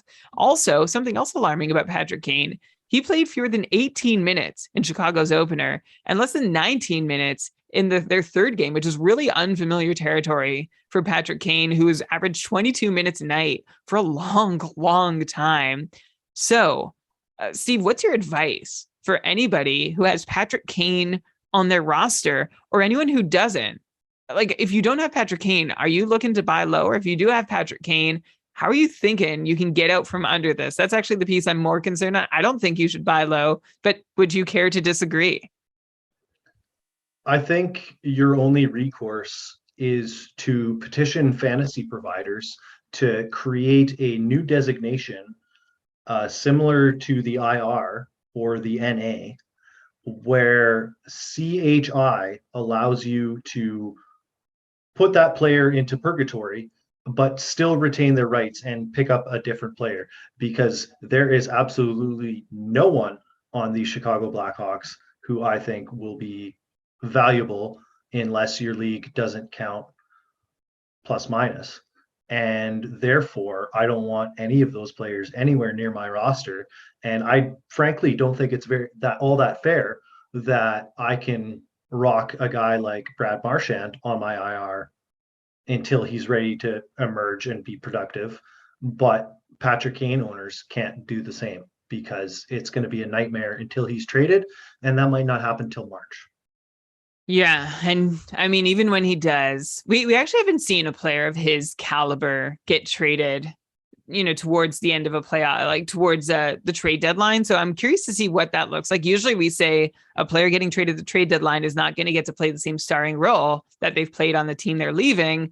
But this is way into the future. And like you're saying, Steve, if you have Patrick Kane on your roster, you have a bit of a problem for the next little while. So maybe explore some offers. See if you can get out from under it. Tweet us at Keepin' Karlsson if you are getting any that you'd like to go over, or you can join us in our patrons only Discord server and ask there, patreon.com/Keepin' Karlsson. If you want info about that, there's the plug. I did it. How about we talk about somebody who was in Chicago last year who, Steve, I'm going to be honest, like I know he was in Chicago, but I still find it really hard to picture Marc-Andre Fleury wearing that uniform. Like it doesn't compute in my brain. He didn't do enough in that jersey for me to really put him in it. Marc-Andre Fleury also serving himself like anyone on Chicago is making the case, like, why are you rostering me? This has been Fleury's had a spotty track record since really like the last 7 or 8 years, since 2015-16, when in his age 31 season, like he started kind of like that's when he had huge success, right? With Vegas in their inaugural season that bumped his value back up. Then he outplayed Robin Lehner when he was being left for dead. And Marc-Andre Fleury has been riding those couple really good seasons, which have been surrounded by some really awful ones. And now he's at age 37 and off to a terrible start with Minnesota after a 908, 928, and 905 in his last 3 seasons. He's starting this season with a 776 save percentage, stopping just 38 of 49 shots against. This is the lowest save percentage in the league, except for Vitek Vanacek, amongst all goalies who have played at least made just an appearance so far this year. Do you see any hope? I remember this time last year, Steve, we were saying drop Fleury. Like Chicago's a mess. You don't want their goalie, especially if their goalie isn't doing anything. And then he actually came back and had a really solid stretch before falling apart again. Do you think is there anything to the idea of dropping Marc-Andre Fleury at this point in the season? I mean, who are you picking up is the question. So I don't know, hang on to him. Don't start him until that team shows any signs of life. I don't know. They might just not have enough depth, and they might just not be that competitive. But typically, the Wild are very competitive. I really like their blue line. Yeah, I think that this is a uncomfortable, rocky start, but we've seen uncomfortable, rocky starts for starting goaltenders before. I think the position is just so volatile. So, like, I wouldn't be at all happy to be a Fleury owner right now, and I would have zero confidence rolling him out there. But it's like, what are you going to do? Okay, I'll put this to you then. Like you're saying, who would you pick up? Let's say Anton Forsberg's on the wire. Would you drop Marc-Andre Fleury for Anton Forsberg, or maybe even Logan Thompson? There's a couple names. Would you make the swap?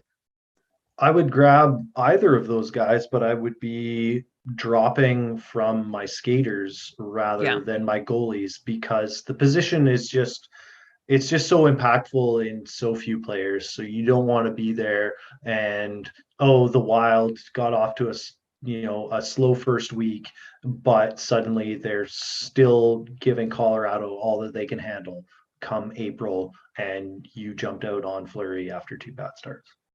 Fair enough. I have a couple other goalies that I'd like to throw at you, but first we're going to take a very quick break. I hope these ads are dynamically inserted, but let's leave a space for them. You're listening to Keeping Karlsson. All right, we are back for the final stretch of the show. We just were talking about Marc-Andre Fleury and how you got to kind of hang on, especially he's on such a competitive team, as you mentioned. Steve, I'm going to throw a couple goalies at you who are not on such competitive teams or are on teams that we'd hope would be competitive, however, have yet to really demonstrate it, maybe because of the goalies. Let's start in Anaheim, where John Gibson is 4 seasons removed now from his last impressive season when he was 25 years old. He's now age 29. He's been lost in the woods the last 3 seasons. 904, 903, 904 are his most recent save percentages. This season, his start is he has stopped 66 of 75 shots he's faced for an 880 save percentage. He was hung out to dry, to be fair, in the last Anaheim game. I don't think anyone was blaming him for what was going on. It was a mercy pull. Anaheim was like trying to get into a track meet. I think it was it the Islanders they were against? And they just kept getting bombarded with odd man rushes. So there's one guy, and I'll put the other guy on the table at the same time, and that's over in Seattle, Philip Grubauer, who I saw a crazy stat the other day that Seattle had let in a goal on the first shot against in like 12 of the 85 games in their franchise's history. I think I saw it on Dmitry Filipovich's Twitter feed. And it's already happened again this year. They keep giving up goals on the first shot against. And obviously, Philip Grubauer has been in the net for many, not all, but many of these. And last season, that helped Grubauer or hurt Grubauer to an 889 save percentage, where he was only putting up a quality start 1 out of 3 starts and had 10 really bad starts. And, we were ready to forgive and forget with Grubauer entering his age 31 season, still having shown some promise before.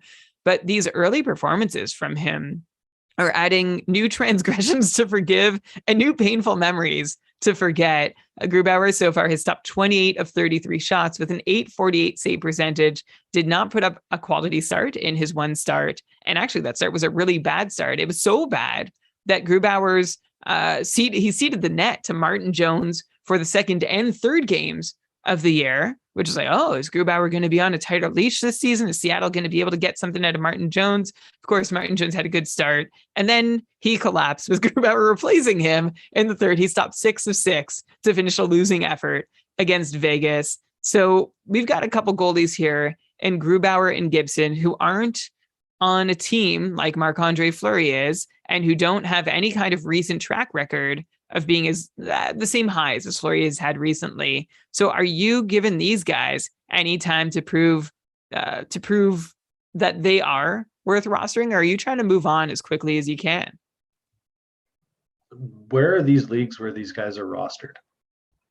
Okay, so there are leagues where you need minimum starts and volume helps. So like the cupful scoring. All right, I'll lay it out for you just on the fly. So you get 2 points for a win. You get 0.3 points for a save.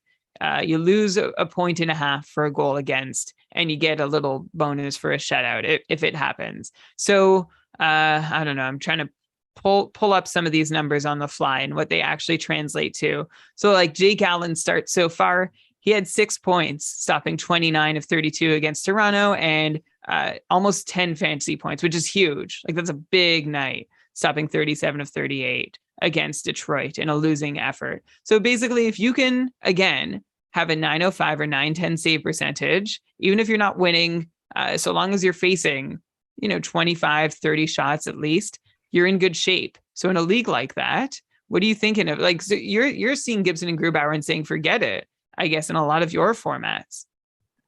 Oh, yeah, I was mostly being facetious. I know that there are leagues out there where volume starters are valuable, but I mean, it strikes me that this segment is Brian throws goalie grenades at Steve, and Steve tries to dodge them, and the shrapnel thereafter, like a modern day Neo. And Yeah, I think anyone who rosters any of these goalies is gonna get caught by that shrapnel. It's gonna be terrible, because you're drafting goalies for the teams that they're on, and those teams aren't that good. I think Seattle's going to be better than they were last year, but Grubauer just he's a lemon. He's a lemon, and you're just going to have to embrace that. And if he starts having some nice starts, then you can adjust from there. But he's not someone that I would go near.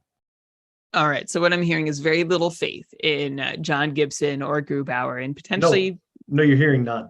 No, okay, no faith, zero faith in any of these guys to turn their seasons around. Apologies. Every season I try and fade goalies, and because it's hard unless you get one of the top three. It's kind of a crapshoot, and these are the guys you ended up with if you faded to a certain point. I haven't been bit yet. I've got Allen and and Binnington on my Cupful team, and I'm feeling pretty good. Like Fleury was a do not draft guy for me, and Grubauer and Gibson were like, well, if it gets to that point, it didn't. So I just feel fortunate. I don't mean to rub it in to anybody who has drafted them. Steve, how about okay, I'm sorry, I got one more goalie grenade for you, and this is an Edmonton situation, and I promise I think this is it for goalies. Jack Campbell. Oof. Really, really tough start for this guy on the start of a brand new contract in Edmonton. And we kind of knew that we weren't going to rely whole hog on Jack Campbell to be great. Like, this is a guy who started really great, and when his first games in Toronto rolled out, then they're like, okay, we'll make you a starter. And he was outstanding through the first month, but that save percentage, like that incredible start that Jack Campbell had, actually made him look a lot better through all the bad outings that were to come. Like, he still ended the year with a 914 last season and a 60% quality start percentage, but against all odds, based on how things were going on the back half of the season. This year, not even the front half of the season is going well for Jack Campbell. Really easy to notice he's struggling. He's stopped 40 of 47 shots only, an 851 save percentage, and was pulled 11 minutes into Saturday's contest at home against Calgary and replaced. This is why this one's more interesting, Steve, because I think those other situations, there's not really a challenger, but could Stuart Skinner be an early challenger here? He came in, he stopped all 31 Calgary shots the rest of the way. Do we have an early goaltending controversy here? Can Stuart Skinner somehow force the Oilers' hand to get at least equal billing as Jack Campbell if this pattern holds? I think you could make it interesting. I mean, ultimately, I was always looking at this as a 50-30 split. So if he pushes it closer to 40-40, is that really all that different from expectations? Not necessarily. I mean, Campbell, he kind of is what he is. Like, we know that he's very inconsistent. So they paid a premium for, I don't know what reason, but they did. And so I guess because of the contract, he's going to get the lion's share of the starts, but ultimately Skinner is a viable option. But I mean, Campbell is basically what this team is, and that's a team that can absolutely look unbeatable on some nights and absolutely look completely flammable on other nights. So he's going to be a tough guy to roster in leagues where you're relying on that save percentage and stuff like that. But in terms of if you're looking for someone who's going to give you solid volume and rack up wins, I think that Campbell is a guy for that. And I think that not much has changed based on what the first couple of games have shown. But yeah, Skinner's a viable option. I would very much have Skinner on my roster if I also had Campbell. But that's why I don't have Campbell, because I don't want to have to roster two goalies for one position. Right. Okay. So you're saying Campbell's probably still going to get the lion's share, but there's always a chance that Skinner can step in a little more than we expect him to. And you kind of need him if you have Jack Campbell, if you want to guarantee yourself some Oilers starts. Okay. I told you we're done with goalies. So let's go to Ryan Nugent-Hopkins in Edmonton. We're staying in Edmonton, where we're still in cold streaks.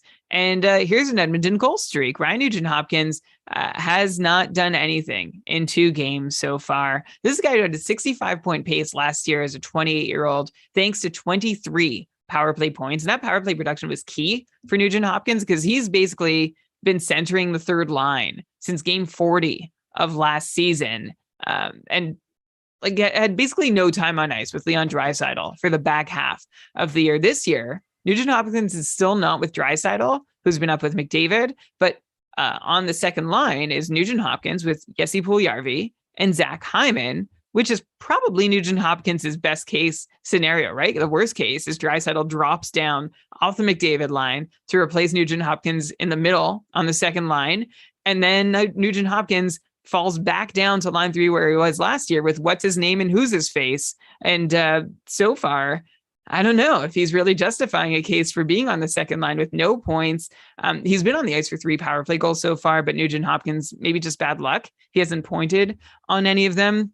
But Steve, my question for you is if Nugent Hopkins isn't producing at 5-on-5, and let's say he does either continue to do nothing on the second line or fall down to the third line, even if Nugent Hopkins holds that top power play production or deployment, is he worth rostering? Like, are we in danger of snoozing on Ryan Nugent Hopkins on our rosters?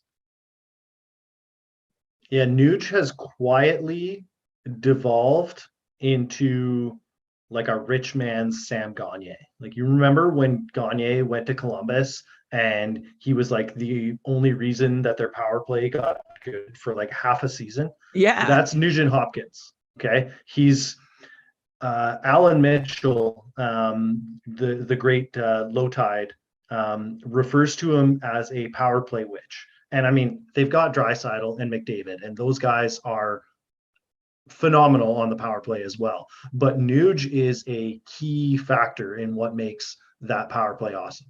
And he's great in that role, but he does nothing at 5-on-5. And so start treating him like a rich man Sam Gagner. And there's value in that in fantasy leagues. There just isn't a lot. Okay. Yeah. So you are not optimistic at all about Ryan Nugent Hopkins either. So maybe if you drafted him, I'm in a league where I co-manage with former Tier 1 competitor and Fast Track Cup full winner John Newhold. And I was sort of like, Ryan Nugent Hopkins was one of the top players left on our draft list. And he was like, maybe we shouldn't. And I'm glad we steered away from him. So if you have him, I have this habit, of saying, phew, I'm glad I was right. But to those of you who are in this unfortunate situation, look, I was wrong on Palat. Okay, we all do it. Maybe wait for a hot run on the power play and then see if you can use that to move on, because he's not someone you want to be stuck with. Someone you're already snoozing on, by the way, in Edmonton, if he's still on your roster, is Dylan Holloway, who had a fantastic preseason, but the second the regular season started, things have gone bad. He had a bad giveaway that I think led to a goal. He was demoted out of the top 6. I think you can forget him for now if he's landed on, if he somehow was added onto your roster. I've got one more old guy, Steve, to hit on the cold streaks, and that is Phil Kessel. What do you do with Phil Kessel? Are you hanging on? He just turned 35 years old, 52-point pace last year, 63-point pace the year before, both in Arizona, where he was playing 17 minutes a night. For Vegas so far, Kessel, who has started the year playing with Jack Eichel and Riley Smith, is playing fewer than 14 minutes a night, has just 1 assist in 3 games, and only 7 shots. Remember that in his heyday, Phil Kessel was taking 3.5 shots per night. Now, for the last few years, Phil Kessel has been out of his heyday, taking just 2 shots per game. So this tracks. But do you have any faith, Steve, that Phil Kessel, for anyone who took a late round flyer on him, was excited to see a little bit of Phil the Thrill and see what he had left in the tank? Are you giving up on him already? Or are you holding on for at least another few games? This thing because you have enough faith that maybe, just maybe, he can make the most of this great deployment he's been getting.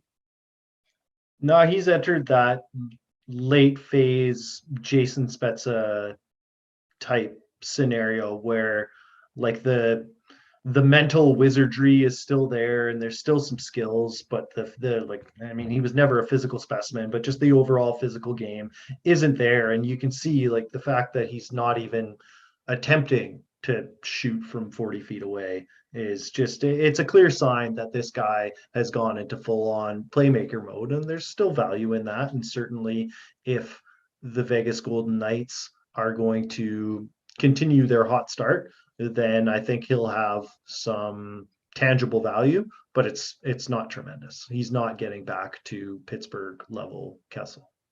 All right, so drop Phil Kessel. Steve, just to close out the show, two more guys that you might have had on your roster from late round draft picks that you might want to drop at this point. I just wanted to see if you concur or not. One is Sean Durzi over in LA on the back end, who had an assist and 3 shots in the Kings opener, plus 3 hits and 5 blocks. Looked good, right? Everyone was pumped, except Todd McClellan behind the bench in LA was decidedly not. He benched Durzi the following game, seemingly as punishment for a bad giveaway that led to a crucial goal against versus Vegas. Then Durzi returned to the lineup and seemed meek and mousy. Just 1 shot, 1 hit, nothing else. There's a lot of talk in the preseason around Durzi, 24 years old, thinking that he was going to do something this year. You see any reason for hope, or are you letting go? He's entered streamer territory for me until we see some resolution to what they've got going on the right side. I mean, the reality is Drew Doughty returning basically squashed the humongous upside that he had, and it would take another injury to get him back into that realm. But he's still, a second power play type option, blocks hits. I like him as a streamer. Nothing more than that. All right. How about another defenseman over in Buffalo? We're revisiting some of the teams we've already been in as we just go through some maybe potential snoozers that you thought were great value in your drafts, that you hoped would be great value. And unfortunately, they haven't panned out. So you need to move on quick. Owen Power over in Buffalo, 2 games. He has 0 in every category except blocks, where he has 1. And this guy, he's played like almost 40. He's played over 40 minutes this season. And you wouldn't know it from anything the scorekeeper's registering. Any reason to hold on to Owen Power at this point, Steve? Yeah, I don't hate him. When we were talking about Buffalo, the team as a whole, you like the depth. It may not do wonders for their forwards scoring, but I think it helps their defensemen. And only a couple of games into the season, I think that there's still merit in Power, but ultimately, like, he's a number 2, so the upside's limited just in that regard. And the fact that he's a rookie defenseman, it's always tough to transition. We can't all be Moritz Seider. So yeah, I mean, he was probably the last defenseman that you drafted anyway, so not a ton of reason to not stream someone else in. All right, 2 more. That's it. We're going to finish with Marco Rossi, who's been playing on the 4th line, barely saw the ice last night against LA. And when Dean Evison was asked why, he mentioned, this is our 3rd visit to Minnesota somehow, by the way. Dean Evison said, well, I was matching my 4th line with their 4th line, and their 4th line wasn't coming out. So that's why Marco Rossi didn't play. So I guess we're hoping that Marco Rossi can see some upwards mobility. I almost wonder if Freddie Gaudreau is getting a look on the top line, if maybe that means there's an opening. If Hartman's off, maybe Marco Rossi gets a look there or something. I don't know. Are you holding out hope, or are you just going to drop him until you see some upwards mobility from Rossi on the depth chart? I mean, I was thinking, like, as soon as he was drafted, that they should put him on the top line. So certainly I see the upside there. Would love to see him used in that fashion.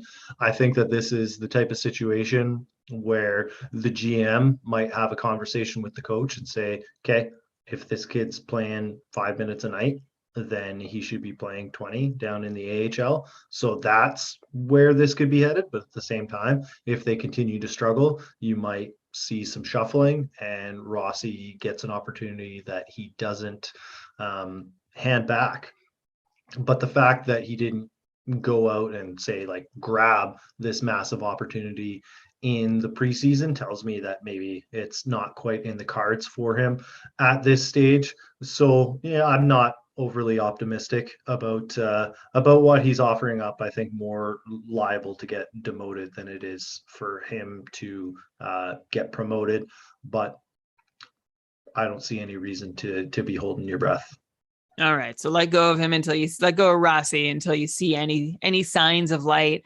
And then this last one, I'm going to say it's Semyon Varlamov, but really it's just my sneaky way of saying that Ilya Sorokin has started 2 games in a row with a healthy Varlamov. So I feel like no one is really that invested in Varlamov. Everyone is kind of thinking that Sorokin was going to see more than that 50-50 timeshare. And that's come to be. So if you took Varlamov thinking that he'd see half of Isles games and that was good enough for you, might be time to let him go because Sorokin has started 2 games. He stopped 48 of 51 shots against, a 941 save percentage. Sorokin, of course, had a 925 save percentage last year. And the last 2 seasons, Sorokin has had a quality start percentage above 70%. That's amazing. But most importantly in all this, Sorokin has started twice and healthy Varlamov has started 0 times. I feel like we did not see this all of last season or the season before. Is this the year, Steve, that the strict 50-50 timeshare in Long Island is over? And if it is, how many games do you think would be a reasonable expectation for Ilya Sorokin?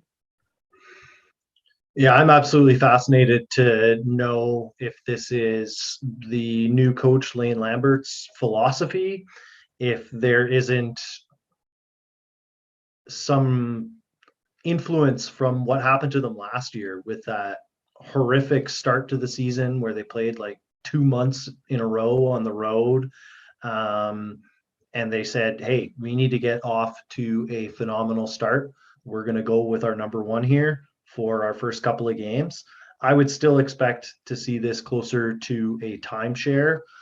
You never know what Lou Lamoriello's thinking, but we all see the contract situation for Varlamov, and we see the terrible goaltending situations, of which you threw many at me throughout this pod.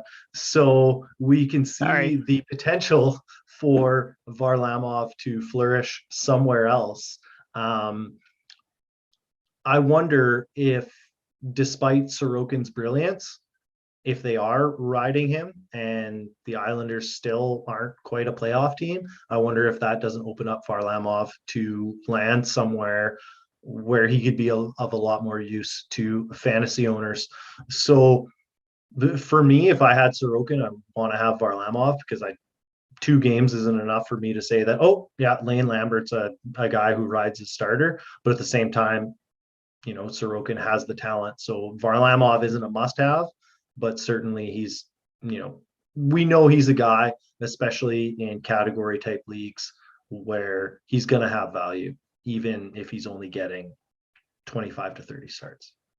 Yeah, like get that spot because it could go well if the Isles are playing their defensively tight game.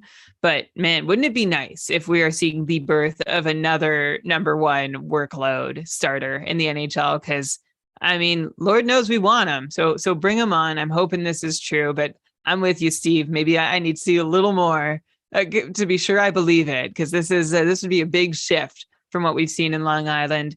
Steve, wow. I don't know. I've been keeping track of how many players or all the players we've talked about. I feel like we're at least at 75, and you have been up for every single one of them. I am in awe. Thank you for sharing all your takes and being here and spending this time with us on the show this week. It's been really great to have you filling in. I'm excited to see how all of our takes on this show play out. And I hope we can stay in touch. Is there anywhere that our listeners can follow you in the meantime, once this show is over? Where can they get more Steve Laidlaw? Yeah, you can follow me on Twitter at Steve Laidlaw. It's fairly phonetic, but yeah, that's where you can find me. I'm tweeting occasionally about fantasy hockey, whether just griping about my team or a little nuggets of information. But yeah, I was very pleased to be back on the show after a couple of years away. So thank you for having me. Thank you so much for being here again at Steve Laidlaw on Twitter. If you want more of him, I'll put that in the show notes as well. And that will do it for this week's show. If you enjoyed the show, please head on over to iTunes or iTunes doesn't even exist anymore. Apple Podcasts, Google Podcasts, Stitcher, does that exist? Spotify, wherever you can write a review. It's great if you click the stars, but if you could write us a kind little note, we'd really appreciate that too, especially at this time of year. And also, if you enjoyed what you heard and you want to join like a really friendly, kind, inclusive online community, I feel like these are hard to find, especially around hockey. I think we've got a pretty good one over on our Discord server, patreon.com/keeping Karlsson. If you want to talk hockey with us, basically all day, every day, we have an amazing, amazing group of people in there. Also, it puts your name on the wait list for the Cupful. If you want to take over a team that needs a manager at some point in the season, which happens, you can sign up, get your name on the wait list, and we will call on you when you are needed for duty. Again, that's patreon.com/keeping Karlsson. But okay, to quote Elon, this is the end of tonight's episode, both parts. So thank you once again to Steve Laidlaw for joining us on the show. I think I'll roll the credit music right about now. Also, thanks to John Reed. If you've been watching this on YouTube or Twitch tonight, you have enjoyed a whole suite of graphics they go along with. And by the way, if you have, also please download the podcast version, because that's how our network knows you're listening. They don't count YouTube or Twitch streams. But John has been working magic. I didn't do anything differently. And he's been making beautiful things happen, as he's been doing for short shifts also. So thank you, John Reed, very, very much for all your tech and graphic wizardry tonight on our stream. This episode of the Keeping Karlsson Fantasy Hockey Podcast was presented by Dobber Hockey and powered by our patrons, including our super supporters, Tom, Ryan, Derek, David, Andrea, Tyler, Aaron, Rob, and of course, Patty. Thank you very much to our Cupful coordinator, Kevin A. Barron, our team of amazing co-commissions keeping the world's biggest and greatest fantasy hockey league running smoothly through week one, kkupfl.com if you want to get in on the action. Thank you to Shams and Elon. Yes, Elon is still keeping that amazing stream of fantasy news rolling over at gamedaytweets.com. Remember to listen to Short Shifts through the week, and you can follow Ben and Lewis at Short Shifts KK, and you can follow Dave Betton at NHL Stream Scheme, who you also see appearing on our feed now. Logo art by BrandonWeeb.com. Outro music by Pat Roach. This episode was researched with help from Dobber Hockey, Frozen Tools, Dobber Prospects, Natural Stat Trick, Evolving Hockey, Cap Friendly, The Athletic, Hockey Reference, Hockey Viz, Hockey Database, Elite Prospects, and I think, well, I guess I'll shout out Yahoo. Thanks, Yahoo, for counting the Cupful points this week. And that will do it for another week. I wish you all the best in week 2 of your fantasy leagues. I hope you found some good tips on the show. Feel free to tweet at us at Keeping Karlsson if we got something right or wrong, or there's something entirely that we haven't spoken about that you want us to. Hit us up there. Thanks for following. Thanks for listening. And between now and the next episodes, please do all you can to make sure that fantasy hockey is for everyone. Whew. We did it. Steve. Indeed. Indeed we did. Thanks for, I'm going to stop the recording. I don't know if that'll take us offline on YouTube. So maybe I'll just say goodbye to YouTube. Thank you all for being here. Oh, I see some thanks for Steve in the chat. Thank you for thanking Steve. Very welcome. And so I'm going to say goodnight to you all in the chat, because I have to figure out how to post this now. And Steve, thanks again for being here. It was great to have you. Oh, and there's John. Thanks, John. I don't know if anyone can see John. I can. Thank you. All right. Okay. Bye, everyone. Have a good night.